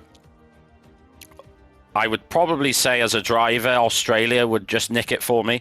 As a commentator, it's definitely Japan. And I'm going to say an early punt that Mike's going to get a podium round Japan. I know in the past you're going to jinx him now. It is his... I know, I've jinxed him now. It is his best track and has been on pretty much every single game since he started league racing. So I can see Mike doing really well around Japan. But what a brilliant track to end the season on, Belgium.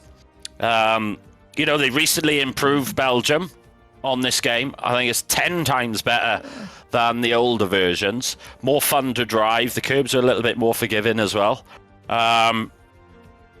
And that's going to be very interesting. I'm going to hope for a wet race around Belgium. Oh, I wouldn't mind a wet race around Belgium, to be fair. I need to try and get some Steam people in the lobby, so I think I'm going to let you carry on, you three carry on with the conversation. But Nick, what about you?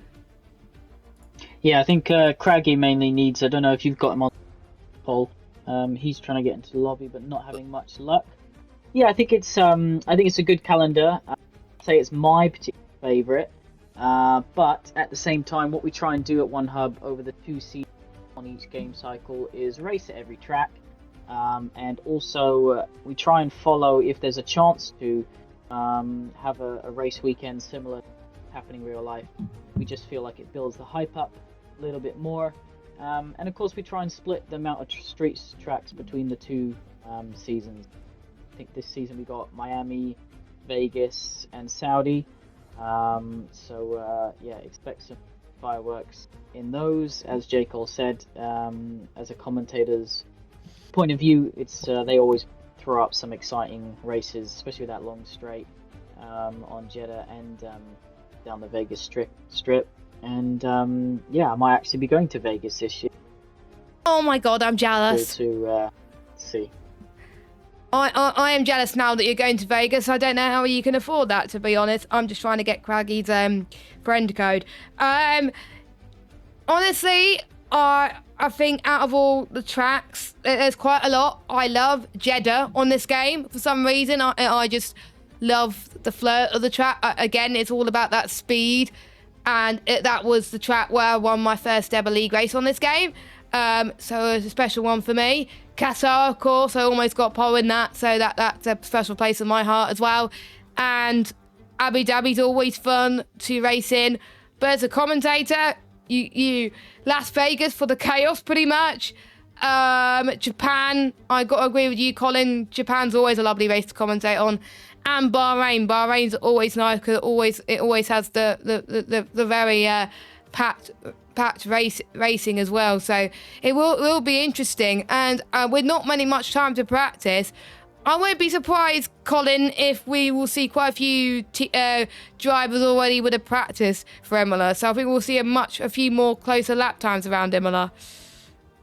Yeah, definitely. But let's not forget, some of these drivers, they haven't raced for a while. Imola is notoriously easy to get time penalties. And if you're going into it a little bit cold than you're used to, you're going to rake up the penalties. So I think if you can limit the time penalties, to the bare minimum, I think you're going to get a good result. Yeah, I think I remember I did one race around Imola on this game on PS. I was last in the last safety car, had no penalties, and I got to third. So it shows anything can happen. I'm trying to add this new guy to the lobby, but for some reason he's not showing, or he's not added me as a friend. Oh, there he is. He should be there soon. So we should be getting started very soon. I don't know. Do you know, Nick, how many people we're waiting for? I don't. I think it's just Craggy and the other new guy. Craggy, I'm just trying to invite now. He's one that we haven't actually mentioned. He joined midway through last season, didn't he? In the P1 tier. And he's pretty damn quick. So I think he's one to look out for as well in terms of championship contention. Oh, Casper also wants to join, so I will need to give him an invite as well. there we go. Yeah, we forgot to mention about Craggy, of course. I think won a few races last season as well. And J. Cole, he was a bit of an unknown going into the season, but then when he showed his pace right away, I think everyone was shocked that he was able to put in the good lap times. But you always like those shocks. You don't expect a new driver to do well, and then boom, in the first race, they either put it on pole or they end up in the top 5. There's anyone that can cause an upset. You're going to love to see that happen within the top tier, of course. So, yeah, Craggy, I'm quite intrigued to see what he's going to do within this qualifying night. Because, as you say, he didn't do it last season. Joined midway through and proved to be one of the top contenders in P1. So I'm intrigued to see if he's going to do it again for this season, especially starting from the start of the season this time as well. And he's in the lobby, so I do believe, Nick, we're going to let you go and do your next session. So, Nick, best of luck. Hopefully you can improve on behalf of us in the commentary box. And, good luck and have fun out there. Thank in the you. Ferrari this time, not the RB. Yes, taking some inspiration from Lewis Hamilton's Twitch, of course. Maybe just mention, Jess, if you get a chance this session, a few of the One Hub Racing specific rules, so the fastest laps, the engine and gearbox new for this season. Oh yeah, we forgot to mention that, haven't we? So I'm sure some drivers and fans will be interested to hear all about it. Yeah, well, that's one we forgot to mention. Thanks for pointing that out, Nick. So we will mention those throughout. So best of luck, and it's just us three again to take you through the remaining half an hour of the third session out of 4. This is a reminder of how it's all going to work. 30 minutes each driver will have.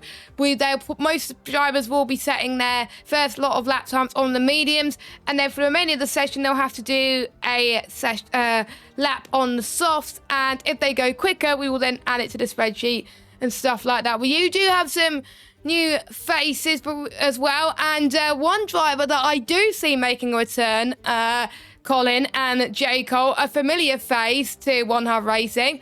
Lakitu's back for a brand new season at One Hub Racing. I don't think I've seen him race for a while. He's back for season 26. First of all, I'll start with you, Colin. What do you think with Lakitu returning back to One Hub Racing? Oh, it's brilliant. I mean, me and Lakitu have had so many battles over the years. It's beyond ridiculous. He's a brilliant driver.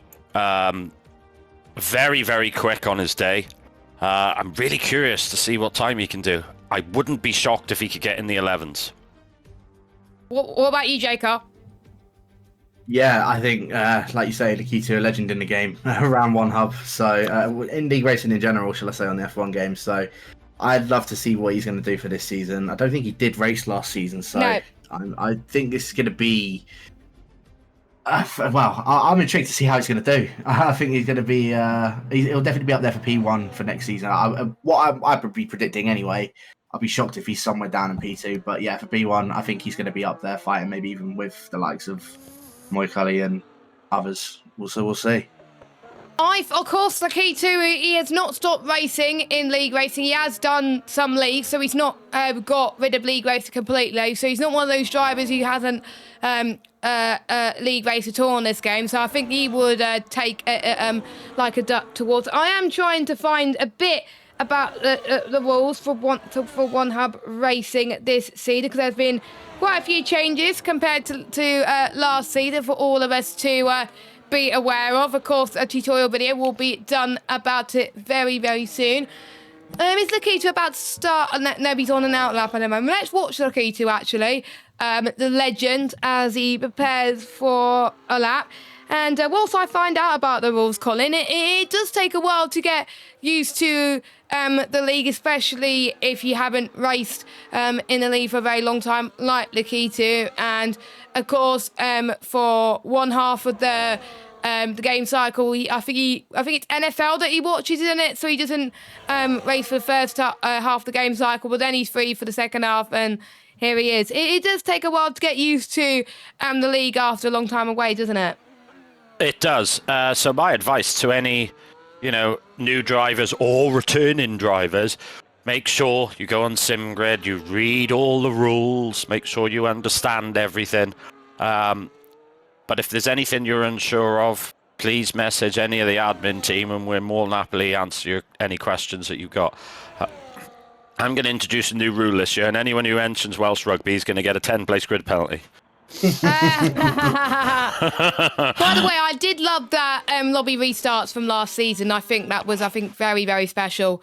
I think the grid penalties really did good for this season. We'll go through a little bit of that in just a moment, but we have introduced engine wear for the last few seasons, which has been, I think, a hit from a lot of our drivers.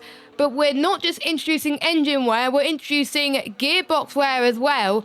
All drivers this season are required to take at least one new engine and new gearbox during an F1 season. So they have to fill out a ticket in the same way in the appropriate Discord channel prior to the race day, stating they're taking a new car part. They can take both car parts in the same race if they want to, or they could do it one per race. So they could do one. They could take an engine for one race and then a gearbox for one race. It's up to them. So drivers who take a new engine will take a 10-place grid penalty, and it is a 5-place grid penalty for the main race for a new gearbox.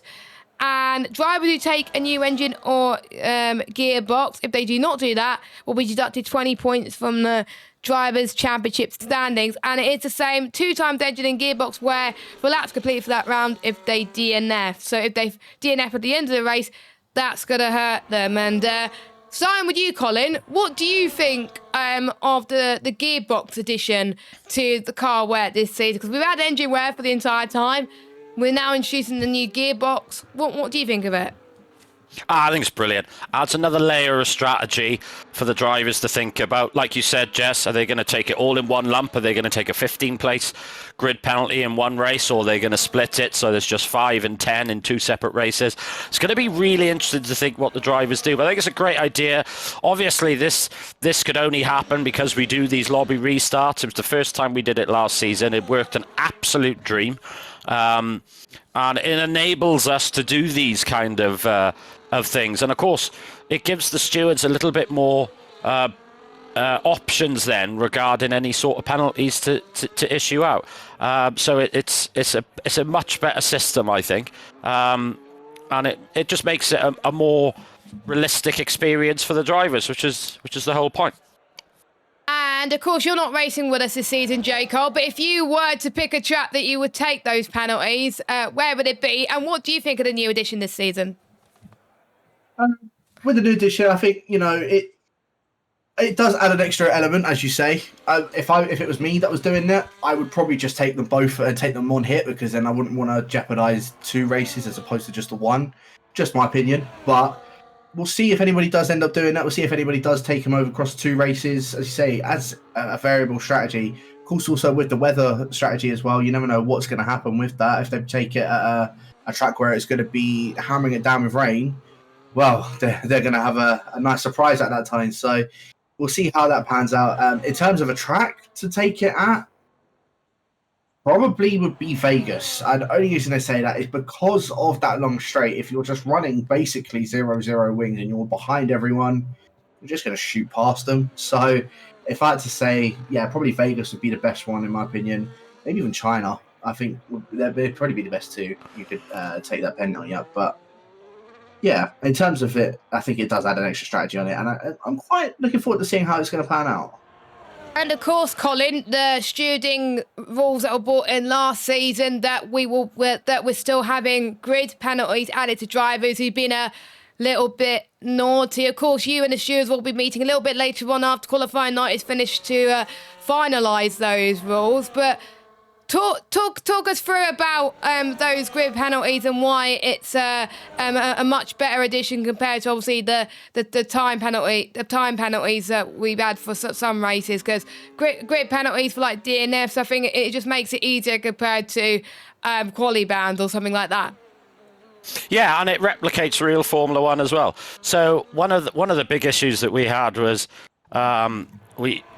our only option available to us before the lobby restarts for things like holding somebody up in qualifying would be a quali ban.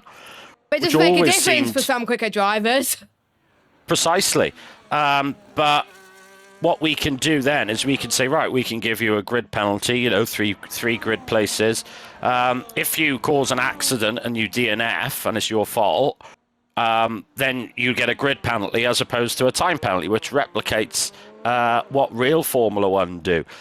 So I think it's a much better system, makes it, in my opinion, a lot fairer as well. And I think it got a good reception from the community as well. It did. It really did. I was very keen on it, and I have to say, well done to my tier last season for being very proficient with the lobby restarts. We got going, I think, very relatively quickly. It just took me a while to get the grid sorted, but that was my fault. But the drivers were very proficient, and I know Luke can agree with me in the tier above me as well. P1 were very good as well in that regard as well. So going back to the track, of course, Spain.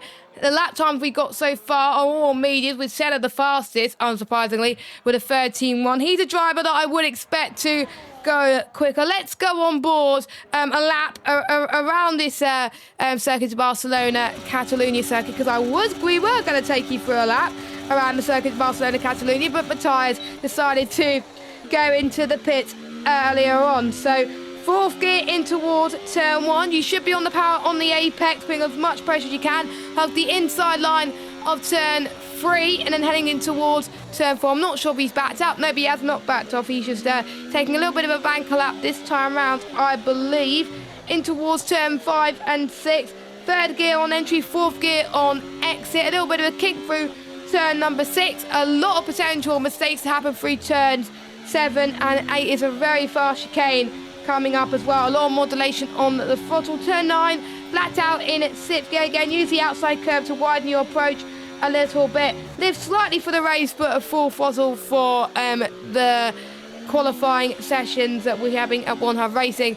Turn 12 and 13 as you head through in towards 3rd, 4th, 5th, 6th gear.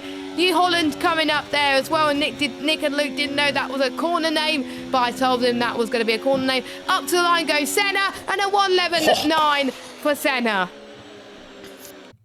What a lap, just 10 minutes into the session as well. So, this track is still really green. There's going to be a lot more time in it for Senna. His best so far is let's have a look, is a 11.848. So, he's only just over a 10th off his best already, still with 20 minutes to go. I'm amazed that he could do a lap time this quick with this amount of session left, and the track could just get quicker and quicker.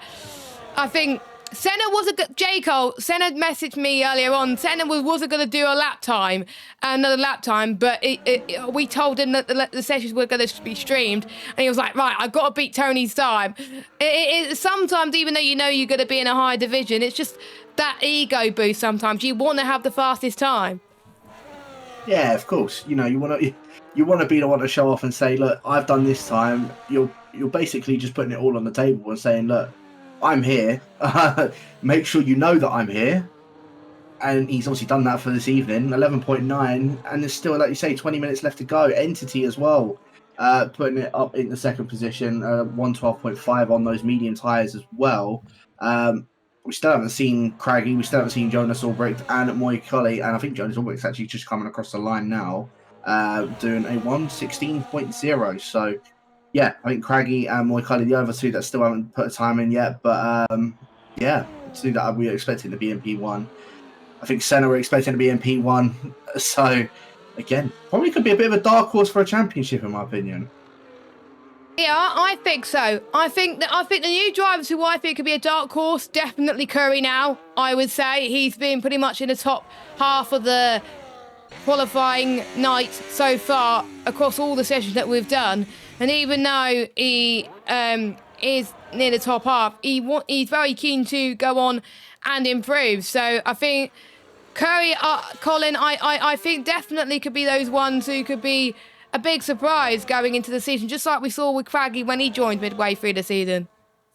Yeah, exactly. It's going to be really interesting to see what lap times they can do. And look at Lucky too, putting it in up there in second, 12.462. Very good lap with 17 minutes left to go.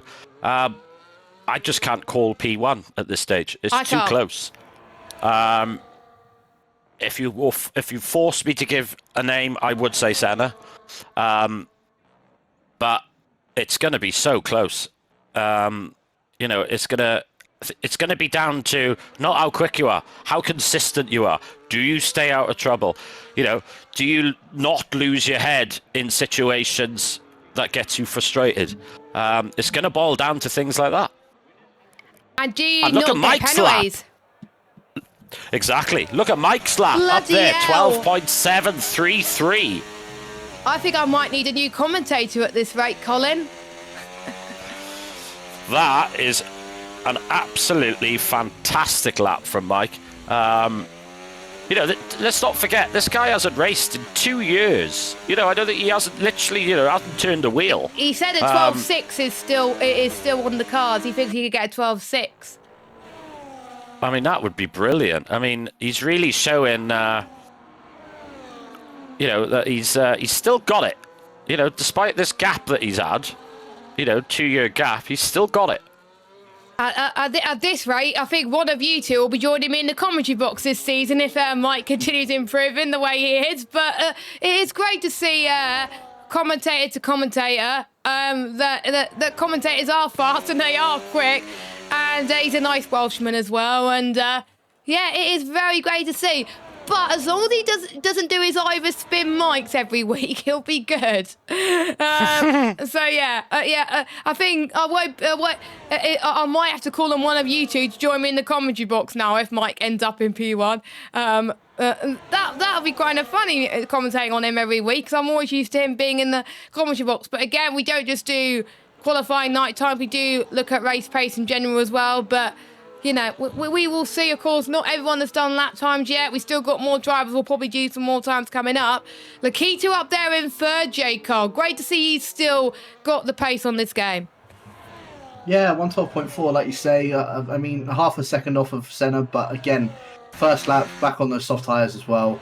Love to see it. Lukey as well, just making an improvement in that kick sour up to 12.3 up into third position as well. Entity on a lap, 800ths up on his time, and Axelok as well, just piping up ahead of Lukey as well. So they're going to have a nice little rivalry between those two with throughout the season. But like you say, there is no calling who's in P1 or who's in P2. There's only a couple drivers that you could confidently say are the ones that are in P1, but I think Senna, Marco. Yeah. I think Senna, Marco, I would say, are the ones I would say are in P1 for definite right now. But you never know. the cut-off last season might be different to the cut-off this season. We might see more people in the 112s, and there might be people that were comfortably P1 last season that might be P2 this season because we may just have more quicker drivers. We just don't know. That is the beauty of qualifying night, Colin. Yeah, that's the thing. You know, it changes a lot. It's going to be so close for the top. You know, there's going to be probably just a couple of tenths, you know, difference between P1 and P2. It's going to be very, very, very close. It's going to be quite difficult for us to actually determine who's going to be in what tier, to be honest.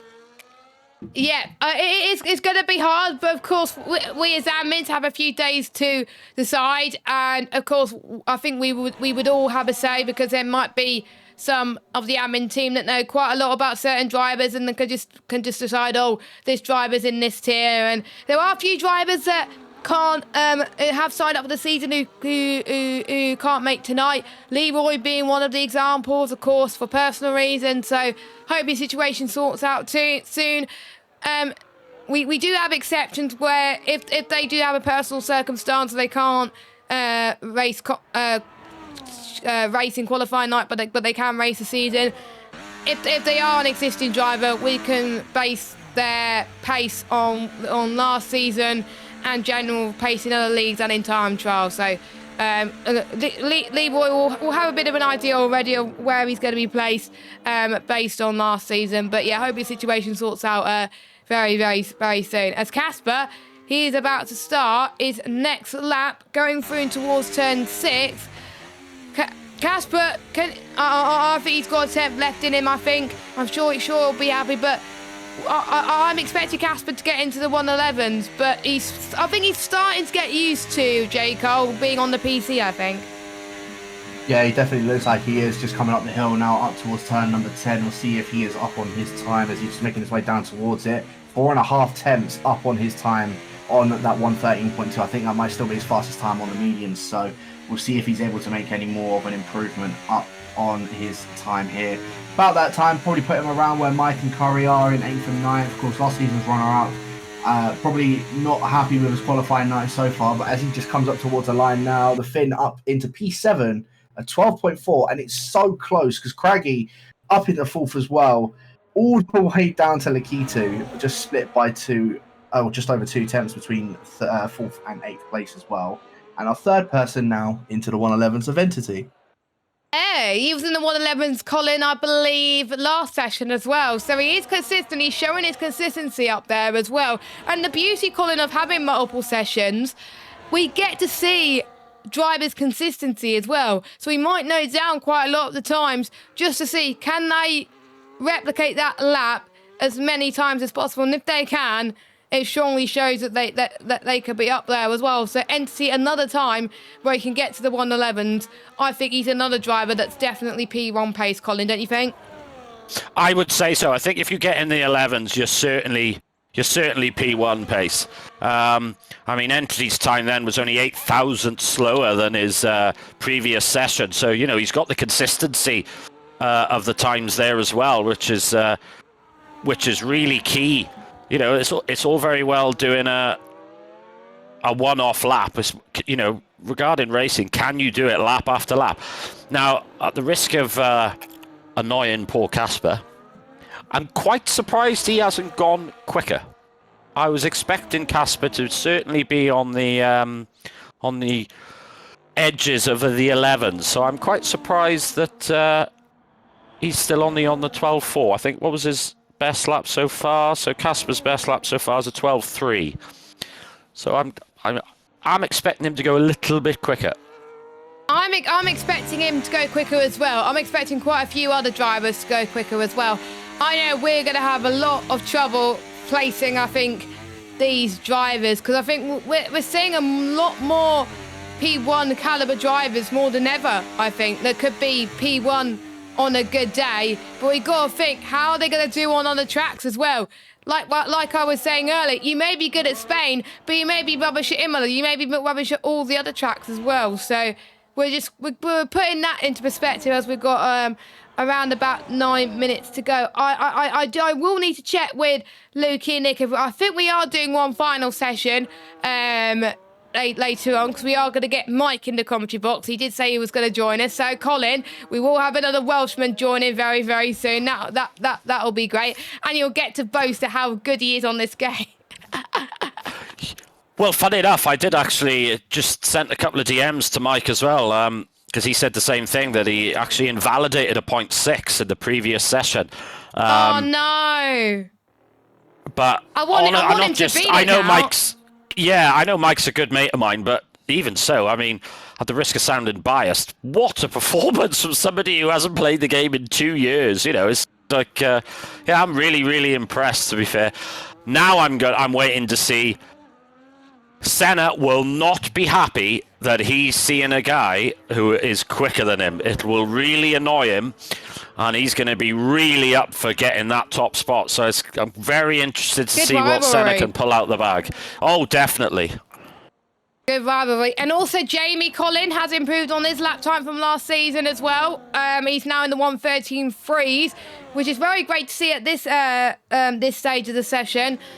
I think, of course, I was teammates with him last season. Get on with him very well. I think he's still. I hate to jinx him, Colin. I think at 1:13.2 is on the cards. He's just so close, and I think he's still got some time left in him. Yes, I certainly agree. It's nice to see Axel up there in 5th. I know he is in a lot of pain, actually. So yeah, fair play to him.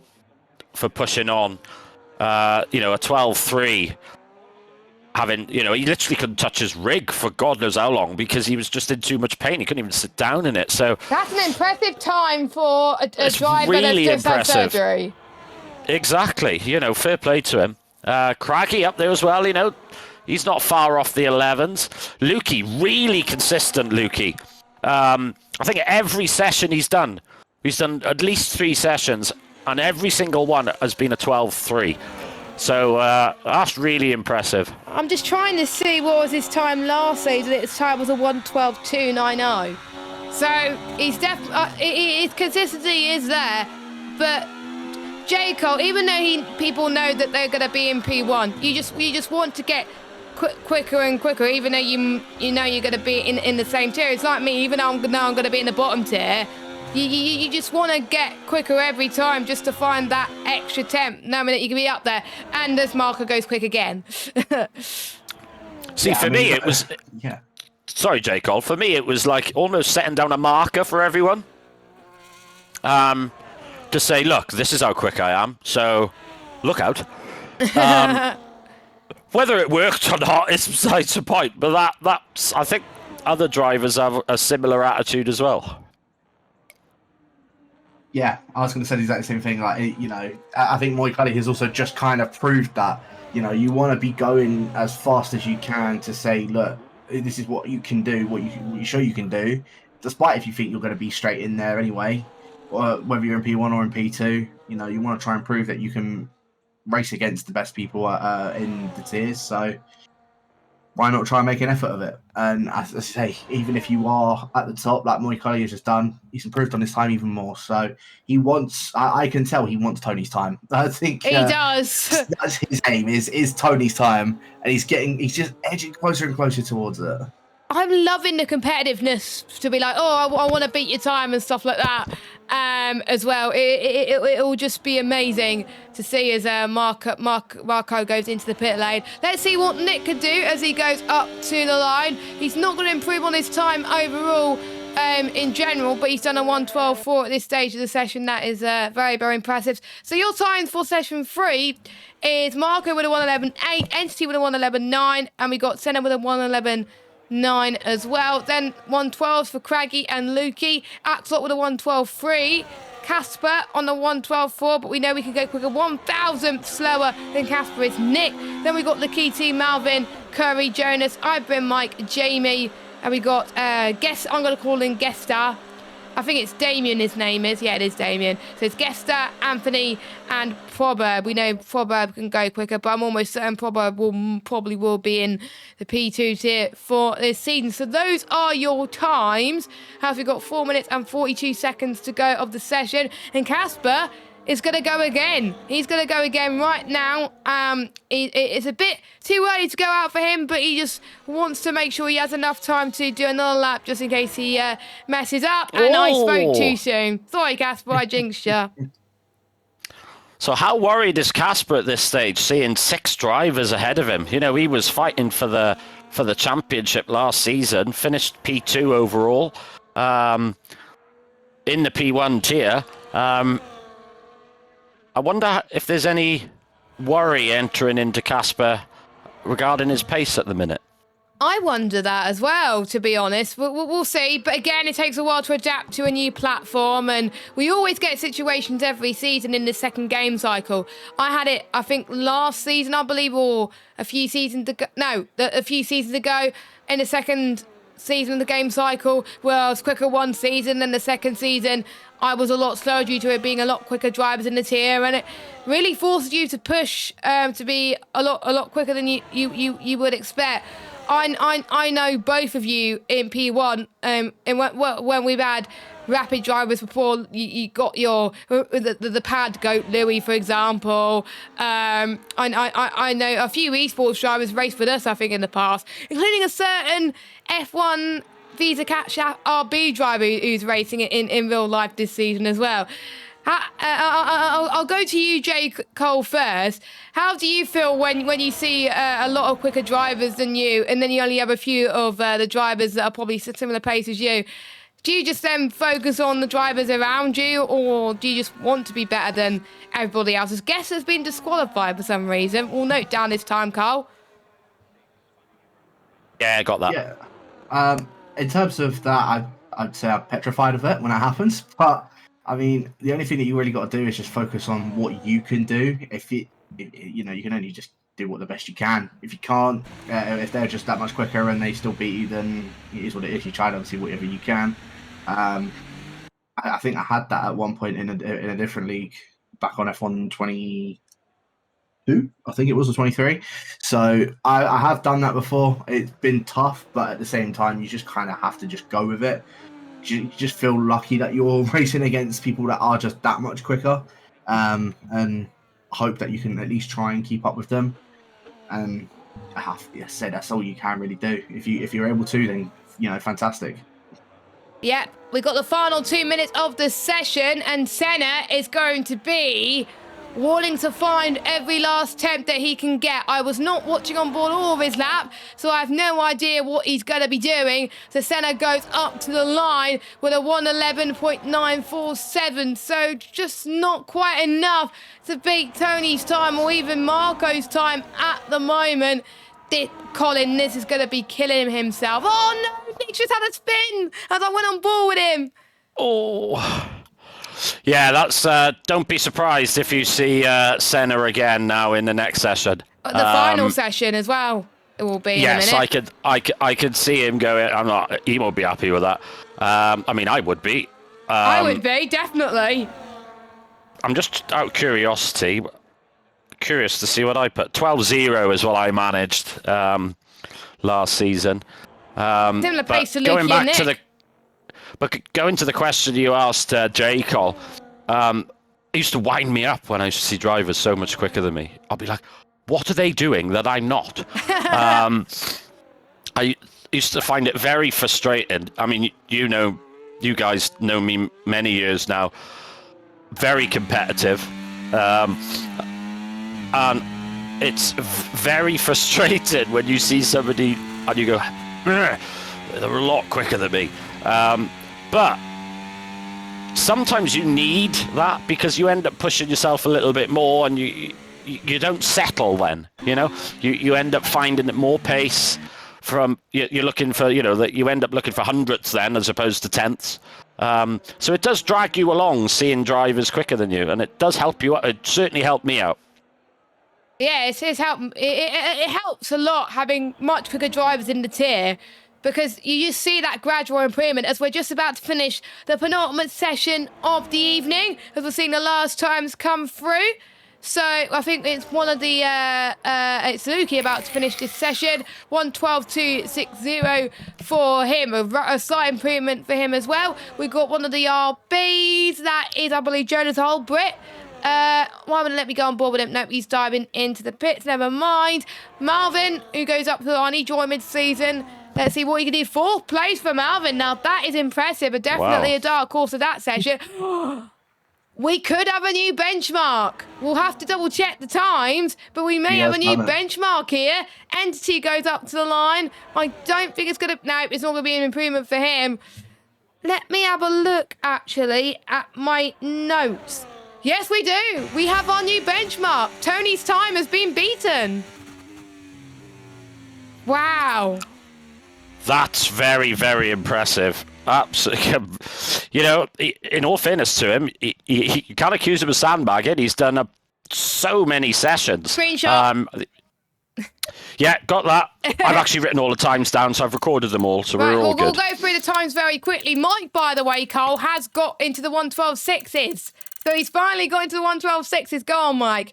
So those are your times for the session. Quite a lot of improvement from all of our drivers, so well done. We've still got one more to go. I do believe, Cole, that was your final session with us, and I think that is a good timing because we do have Mike joining the box in just a moment. So, Cole, it's been a pleasure you joining the box, my friend. What did you think of the sessions you joined us on?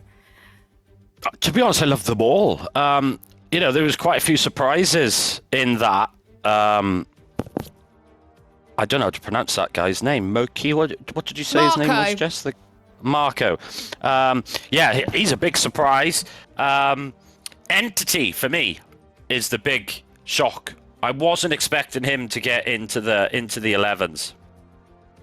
That was really impressive. Casper, I'm actually quite surprised. I hope I don't offend him when I say this. How slow he was. It could be a case he's a bit cold, hasn't done much racing recently, and he'll get back up there. But yes. But thank you very much for having me this evening. And yeah, so if anyone does have any questions regarding any stewarding questions, please fire them my way. DM me at any point or in the community chat on the OneHub Discord. So if there's any questions that you have regarding anything, regarding rules, etc., please reach out. Don't forget, get yourself familiar with the rules on the SimGrid page. We have had incidents in the past where drivers have forgotten that it's a 2-stop race and things like that. So yes, it is a 2-stop race. Make yourself aware, yes, of all the rules. Yeah, make sure you read it on SimGrid. It has all the information you need to know as well. I think how do you find that session, Nick, your second session? Are you going to go again for one more, or is that it for you? No, that's me done and dusted. I don't think I can beat a 0.1 anyway, so yeah, I'm pretty happy with that. Right. Thanks again, Cole, for joining us, and enjoy the rest of your evening, and looking forward to seeing you in the commentary box for season 26. Well, hopefully anyway.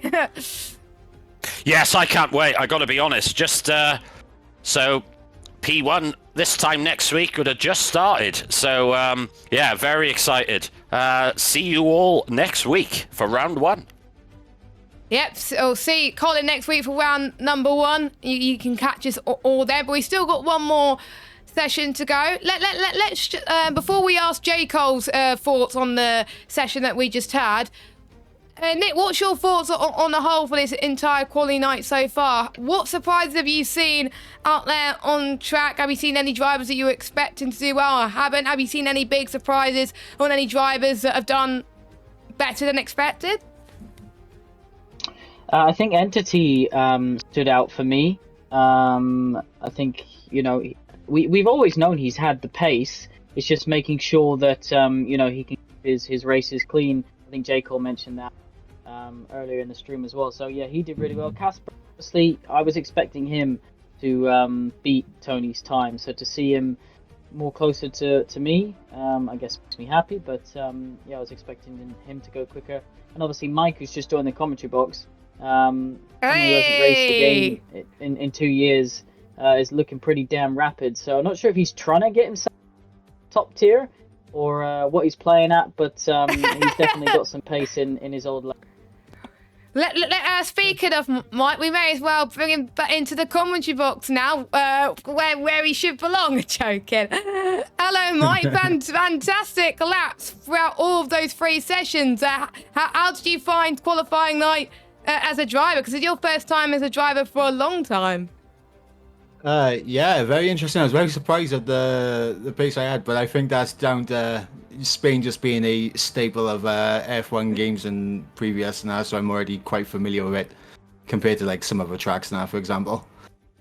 Yeah, that was good. I do believe, Nick, you'll be heading off now, aren't you? So thank you, Nick, for joining the session you did, and thank you for qualifying night as a whole. What can you expect going into next week for the first round and for team contracts in general? Yeah, so obviously pre-season's in full swing here at One Hub Racing. So qualifying night's obviously the first tick on the pre-season calendar, and then we'll head into tier announcements.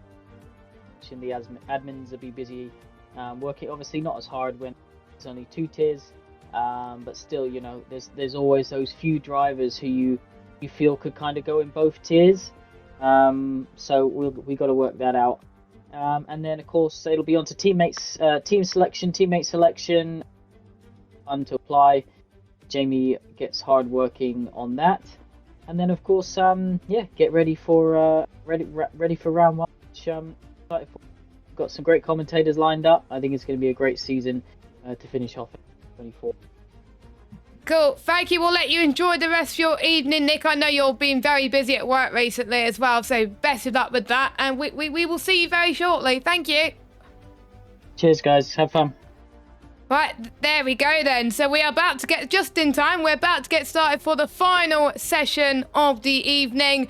And we got a few familiar names as well. But going into this final session, J. Cole, this is it then. Everyone's now put in the practice. If they mess up, then that's it. Again, they may have a chance to do a private session, but for most of these guys that have done all the sessions this evening, if they mess up on this session, then that's it. So this is really the session they got to make it count. Yeah, no, they've definitely got to make it count on this one. And like you say, they have got the chance to do it tomorrow, but of course, if they're not available tomorrow, then this is their final chance. So hopefully those guys are going to be able to make some improvements. I think Casper, like you say, I think he's the one that definitely needs to make an improvement on his time. I think he's probably, I know he's not happy with what he's done. So I think this is definitely going to be his biggest chance to make an improvement on his time. But yeah, this was that one last session probably was my last one as well, because I do need to dash off. So I am looking forward to this season. Got to say, first time doing comms for One Hub. Let's go. I can't wait to see how it's going to pan out. And yeah, I'm excited to be here for the season ahead. Thank you for coming, and thank you for your great comms today and great insights. Obviously, we loved having you as a driver, but we're going to love you having as a commentator. So enjoy the rest of your evening, and we will see you next week in the commentary box. Appreciate it. See you later. See you later. And now it's like going back to the old days, isn't it? 7 o'clock, us two in the commentary box, just like last season. It's good old times, Mike, isn't it? Welcome back. Yeah. Absolutely, and of course we got like Senna and Casper out on track as well. You know, it's like a and Kieran, bit of a P1 reunion right now. Yeah, and Kieran and Lukey. Yeah, we got quite a lot of P1 drivers. I think we only got a few drivers this time. Because of course, people are obviously having their dinner, which I'm going to have very very soon as well. And we got another familiar face that is only doing one session tonight. That's returning to One Hub Racing. Well, this is the first time I've seen him in ages. So welcome back. Yeah, I'm having a look to see if the game attack has actually changed now from. He's on PC this time. It's on PC. Is it guest stamp?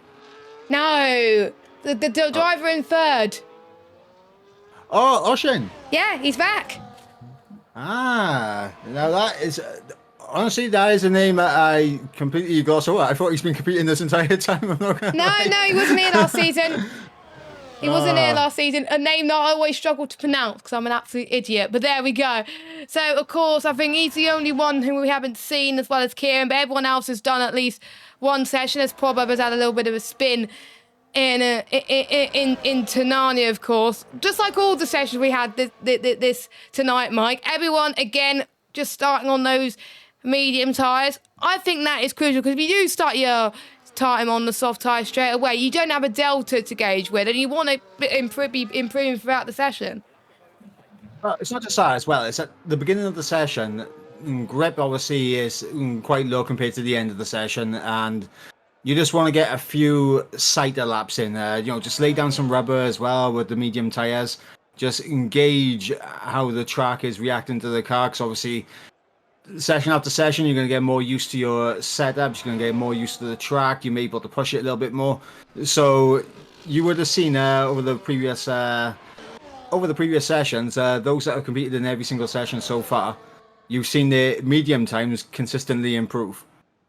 And even their soft times for most people consistently improve as well. And we get to see that consistency throughout. Because if they can, like we were saying earlier, if they can improve session after session and just keep up the consistency, it just shows they can do it in race trim as well in general. If they can do that in the quali setting, they should be able to do it in the race, which is why I'm glad that we allow people to do multiple sessions, because they would really want to improve a little bit, especially with Spain. It's a very technical circuit. Like you were saying, it's a staple in Formula One. Are you a bit gutted that we're not going to see this on the calendar very soon with Madrid going to Formula One instead? It's just, I think since the removal of the chicane, it's just become a lot better in league racing, and I just hope it stays on the F1 game forever. But with licensing, it probably won't happen. But yeah, Madrid might change my mind a little bit, but Catalonia is always a staple in any series, not just F1, but in endurance racing and in ACC as well. Yeah, I mean, Catalonia has just been it's just been a guarantee that you see on the F1 calendar. Like since it was first brought in, we're going back to what's called Michael Schumacher was in his prime, and we remember back in the early 2000s where he was doing around here. Yeah, it's just been an absolute staple. I did go through a period where, obviously, whether it be in the practice, the test circuit, and that, it did just become boring. A little bit, a little bit too boring. But honestly, I think since they removed that chicane, it's definitely gone a lot better and it's improved as a track. And I hope we get a little bit of a rotation between this circuit and Madrid. I hope we do. I know I think there was always a discussion about Spa, isn't it, where they had that rotation, possibly with Zandvoort. It's been rumoured to have a rotation with them, and if Max Verstappen retires, I doubt he's going to retire anytime soon. But you never know with his new baby on the way. Ocean is unfortunately has invalidated his lap time, Mike. Naughty. And it's on the soft tyre, so he's already wasted one soft tyre. He's the only one to butt the trend and start his first lap on the soft, so he doesn't have enough time at all to get some soft times on the board.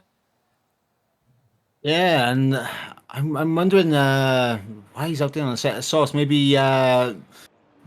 Maybe he just accidentally came straight out of the pits on a set of softs and realised, okay, right, even if I come back into the pits, they're already going to have a bit of wear on him.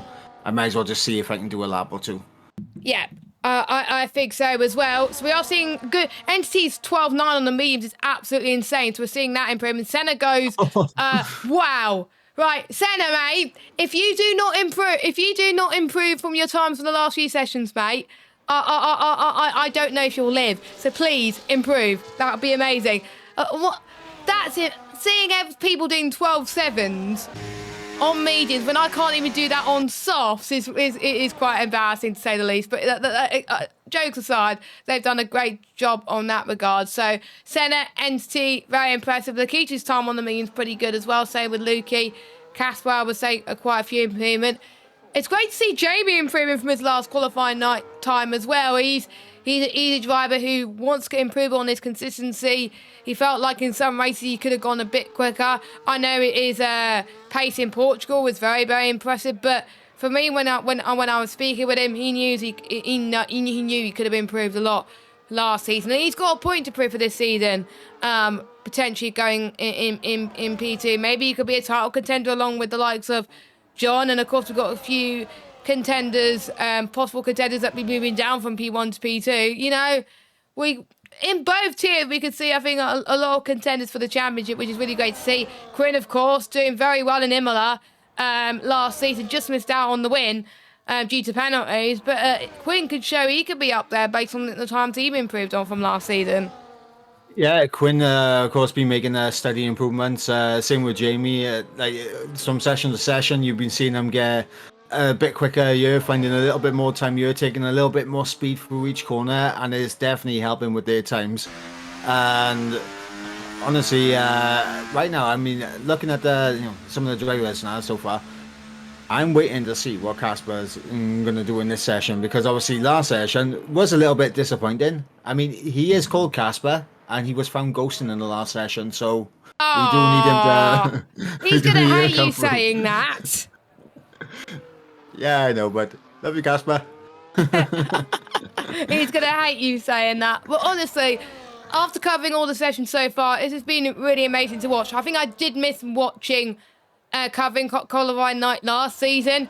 When Luke suggested to do stream qualifying night again, I was thinking to myself, how on earth am I going to cover and talk about so many things throughout this all 4 sessions with this many, with less people? We've had more people than expected, which is great to see, which we had a lot to cover. And we talked about the rules, we talked about general season as a whole. It's just been great. And a big shout out to you all for watching. Of course, we are proudly sponsored by our lovely partners on the right hand side of our screen, SimGrid, Vespertine and Mental Health Foundation, as well as our sponsors of Next Level Racing and Pure Sim Gear. So without them, we wouldn't be making our seasons happen.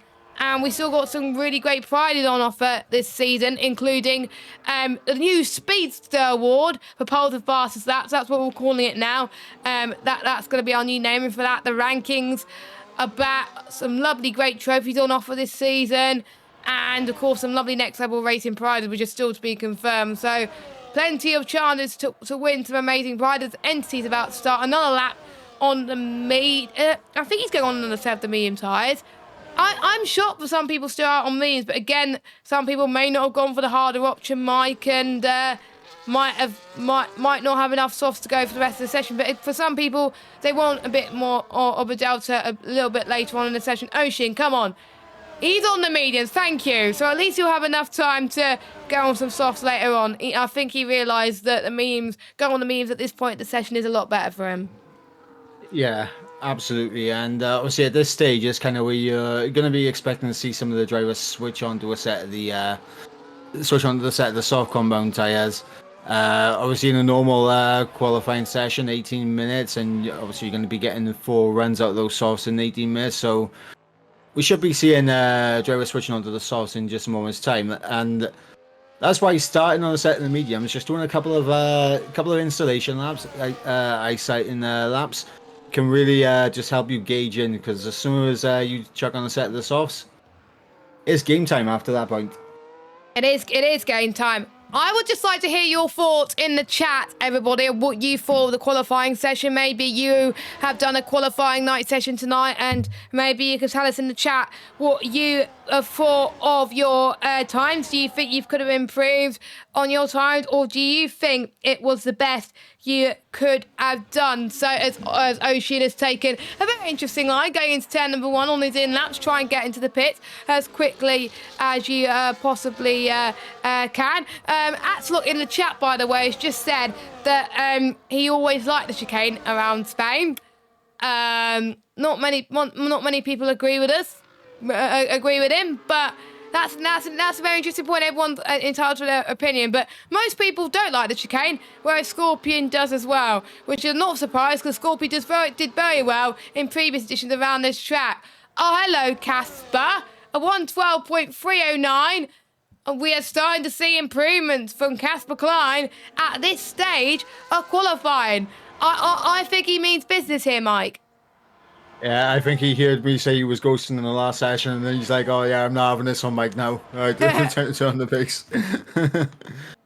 Yeah, I think he wants to show that he can go quicker and he does mean business, and it shows because I think to get an idea on the pace in general, we want to see people try again. If they know they can go quicker, it shows that they are not sandbagging, which is great to see. And there goes Akita with a 1:12.272, which probably says my point. Best between Solu putting in the chat, he felt like he could have aimed a little higher, but 12.7, he was happy with that.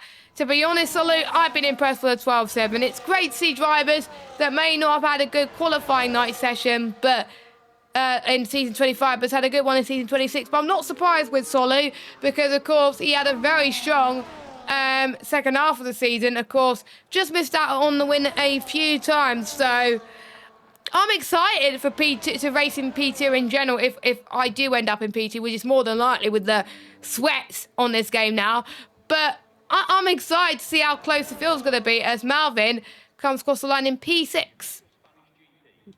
Yeah, Malvin still on the set of the mediums as well. So take that into consideration. He's definitely going to be able to go a few times quicker on the set of the soft sides for sure.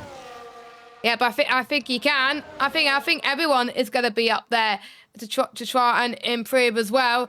Of course, the times have been updated on the spreadsheet as we speak, and if they do improve, it will get amended. If they don't, their best time will count. So just because they decide to do another session, don't worry, their best time won't be deleted.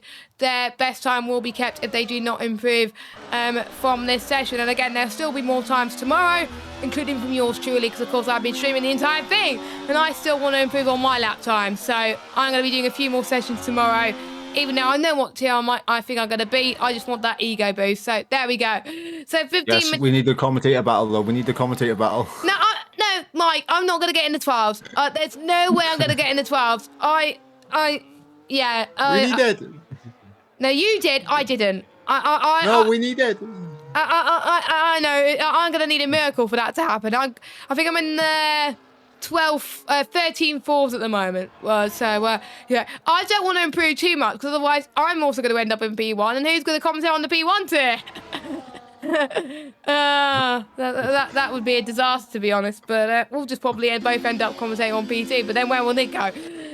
But anyway, it's fine. I'm not allowed to sandbag because otherwise Nick and Luke will kill me. So I would have to share the pace. There we go, Entity, another great time. I know it's not his best time overall, but honestly, Entity's been the one that I've been impressed from the get-go. Oh, Senna's invalidated. No. That's going to be heartbreak for Senna, I think, because he wants to improve so much on the new benchmark that's been set. And of course, for Senna as well, a very competitive individual. With the new benchmark set, like his focus right now is razor sharp on trying to beat that lap time. Obviously, he was already looking at Tony, and now he has to look at a new time. And honestly, I think Senna, while maybe a little bit frustrated that there's a new time for him to go beat, he's probably enjoying the challenge of there being another time for him to go beat. Yeah, because we don't want a dominant P1 driver, do we? We don't want one that's like a few seconds quicker than everybody else. We want a close P1 like we've seen quite a lot last season. But I think we wanted it to be a little bit closer. So I would like to see just times just go quicker and quicker as the session, as the season goes on, and just a bigger improvement as we get through this session. So yellow flag sector 2, but that's just people moving out the way. Quite a few drivers going into the pits. Let's look at Quinn as he makes his way through turn number 9. One of the drivers has improved quite a lot from his qualifying night time from last season, so I expect him to be a title contender for sure for season 26. If he's not a title contender for this season, I will eat my hat as he enters in towards turn number 12. Now, the drivers will be keeping an eye on the time from these sessions because they'll be starting to think, right, who is going to be my best opportunity to do well in the Constructors? Who's going to be my teammate for this season as Quinn? Wow, okay, there we go. P8 for Quinny boy. I can see Quinn. I can't remember if Quinn's in the 12s already. I'll have to check the spreadsheet, but I don't think so. I think this is the closest he's been to the 12s, and I think he can get there. I think he can. Go on, Yeah, Quinn. I think so too. Let me just check if Cole has updated the times. What has Quinn done so far? It's hang on. It's hard to tell. I'm trying to find him on the spreadsheet, but I can't find him. I'm being very, very blind here. I'll have a look at it afterwards, but I'm almost certain he's beaten his time. Oh yeah, 1:30. Oh yeah, he's beaten his time. He's done earlier on today. Is this PB at the moment overall, both from last season and this season? And he's going to be happy about that, is Quinn. He's definitely going to be overjoyed with a new PB around this circuit, and he's going to be eyeing up now, seeing if he can get into the 12s, because of course, I mean, drivers he wants to be competing with, he does want to be competing with JR Mason. He does want to be competing with yours truly. He definitely wants to be competing with me, because we have a little bit of a outside bit of a bet going down. Honestly, if you end up in P2, I really pray you end up in P2 and I could persuade the others to the cow come home. But I really hope we can see a rivalry between yourself, John, Quinn, Solu. I mean, honestly, that's going to be, I think, amazing to watch the rivalries you get in this season. As generally a lot of rivalries from all tiers. This season, I can't wait to see the rivalry between Senna, Casper, and now the new guy of Marco, a few other dark horses from the new drivers. We haven't seen what the other new drivers from the bottom half of our grid got capable of yet, because we know that they may be better in races. As my monitor's about to switch off there, I was ignoring that completely. Oh, no. That would have been a disaster, but there we go. I think we're just going to see a lot more rivalries this season just brew up just a little bit more as they've got used to the game handling. They know what each other are capable of, and they will be keeping an eye on the times from all other drivers in general, won't they? They'll be seeing who they want to be, who they need to be beating to win the title. Yeah, absolutely. And Joe, I actually don't mind which tier I get placed in, to be honest. And whether it's P1 or P2, I know I'm going to be in for a treat. And if it's P1, I can try and push on and try and. If it's P1, I'll be commentating on you. Yeah, you get to see the spins IRL in real life, in real time. Oh, NT again with another 111.9 for him. He's up there at the moment. Oh, Senna, purple sector 2. Could this be it? We'll have to wait and see. It's really hard to tell, but he's had a bit of a squirm in the XF turn 13, so this might not be a huge improvement, but goes up to line, goes Senna. 12-0. Yeah, that final set did look a bit squirmy, to be fair, so yeah, he's still got some time left in him. Oh, it's like we're back in 2016. Look at that. It's a Mercedes 1-2. Oh, yeah, it is. But bearing in mind, these are the teams that are not going to be in this season. Of course, we got the team contracts on Tuesday, and we do have an interesting rule for the team contracts. If you raced last season and if you did not perform well in that team and if you did not meet that team objectives, unless there are a few exceptions, if you're like affiliated with the team in real life, of course you will have to be with that team. But if you're not affiliated with that team in real life and you did not meet that team objectives from last season, you're not allowed to apply for that team for season 26. So if you were in the Ferrari last season and if you did not meet that team objective, you can't apply for a Ferrari unless someone wants to be a teammate for that season. It just provides, I think, a bit more jeopardy, and it may encourage drivers to push a bit more to meet those team objectives for this season. So we may see drivers that are so used to being in a Red Bull and a Mercedes because they want to be, now having Entity. Entity down the moment in towards turn 5 and 6. Yeah, we may see drivers that are so used to being in like a top team may be forced to be in a middle team because they may not have hit the team objectives for a top team.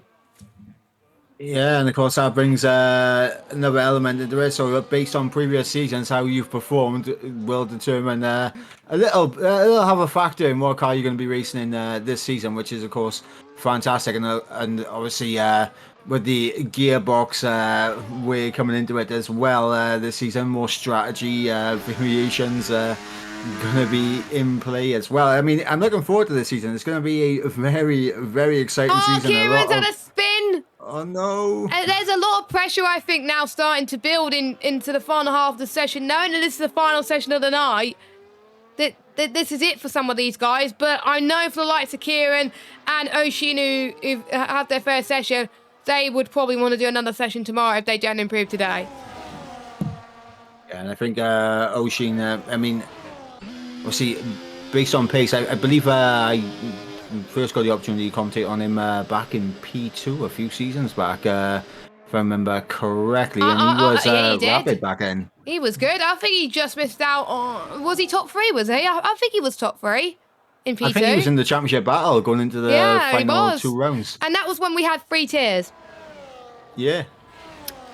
So there we go. So I think it's too early to predict who's going to be in P1, who's going to be in P2.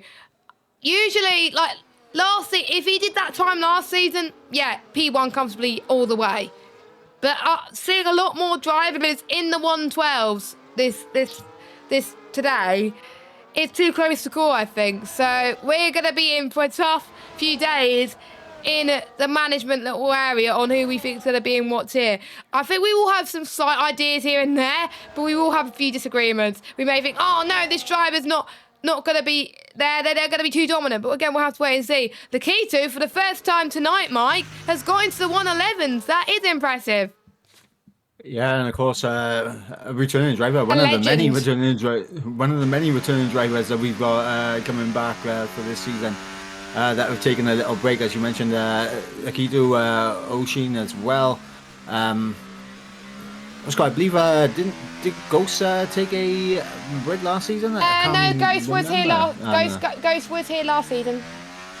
Okay, but Vitinho being back as well, another old name from seasons gone past. I'm looking forward to racing him. I think he's more than likely going to be ending up at P2 at this point. But yeah, I'm excited to race Vitinho in one hub. I've raced him in other leagues, in the Orange League, and it's always been fun when I've been racing him. So it's going to be good having a league now to race, because he races on PC now, so we can't race in PS leagues anymore. But yeah, it's great. It's going to be great to be racing him on the same platform, but in one hub. It's going to be a lot of fun. So I'm excited that Vitinho is making a comeback. Maybe he can provide a championship challenge. I hope he can improve a little bit more as the game cycle goes on. So we'll find out. 4 minutes left to go.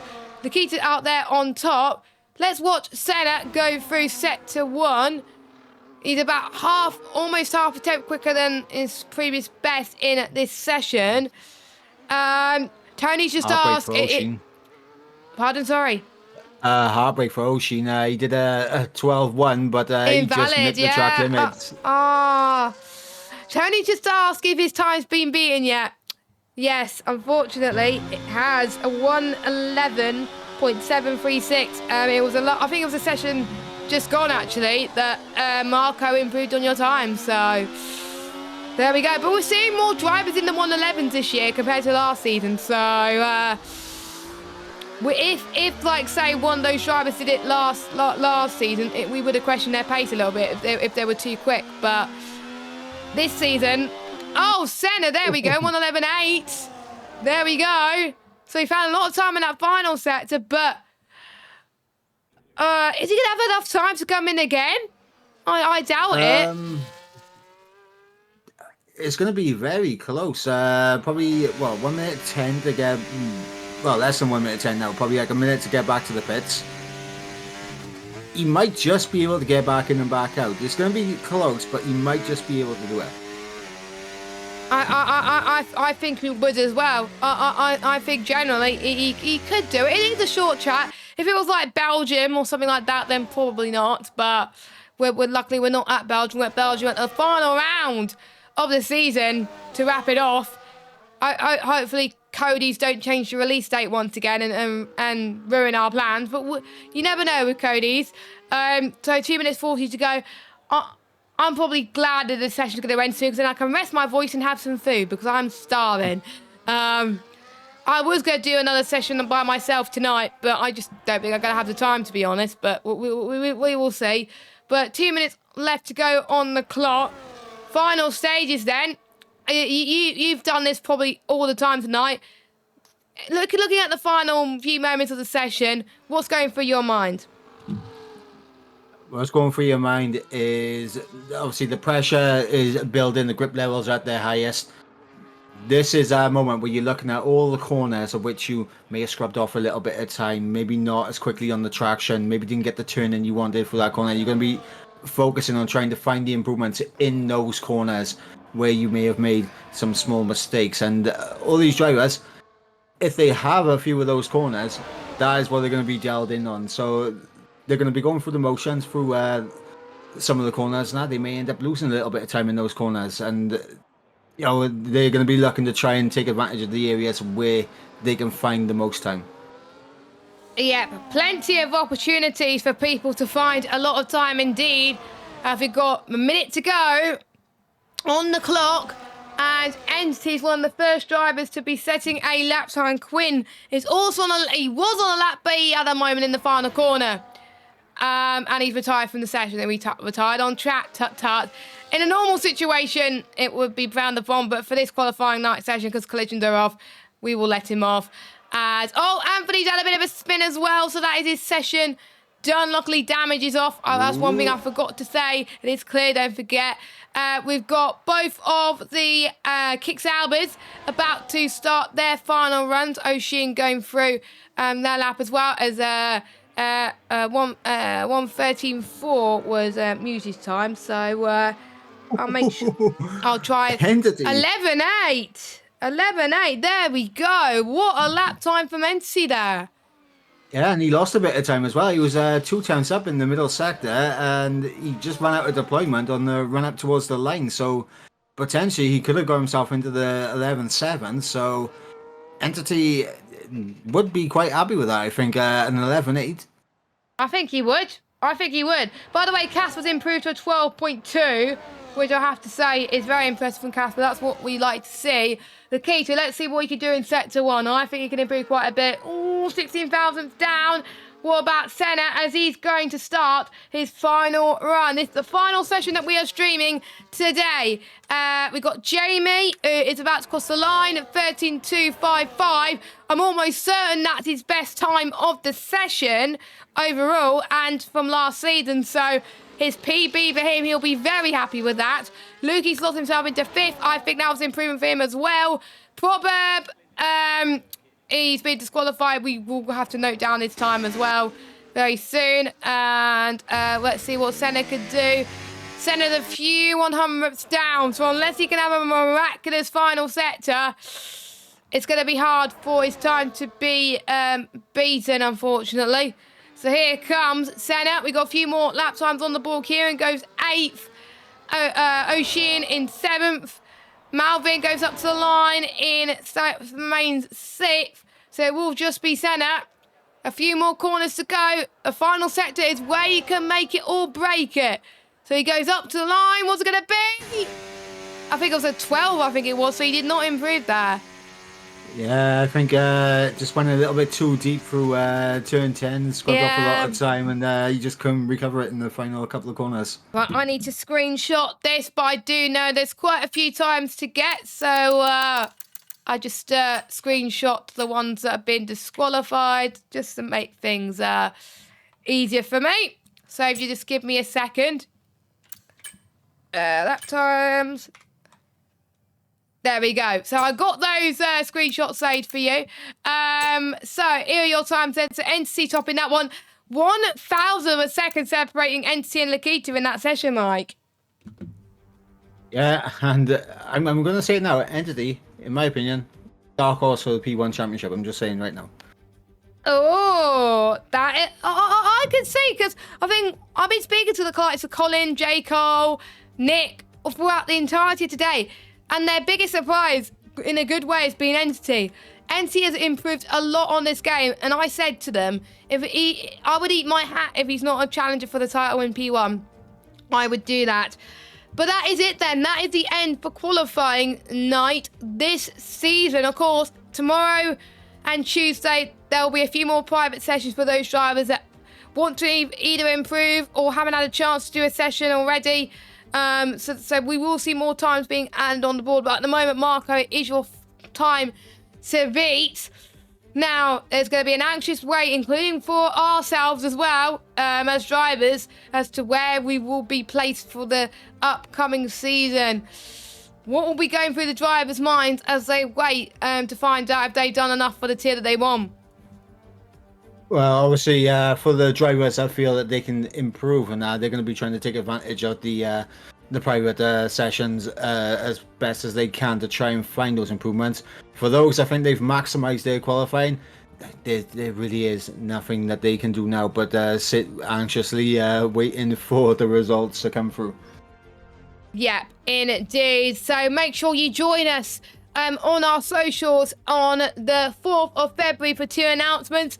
I may do a cheeky TikTok, me going through my biggest surprises as well. I may ask for your help on that one. We are revamping our TikTok this year.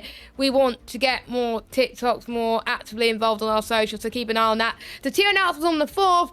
Then we got team contracts on the 4th of February as well.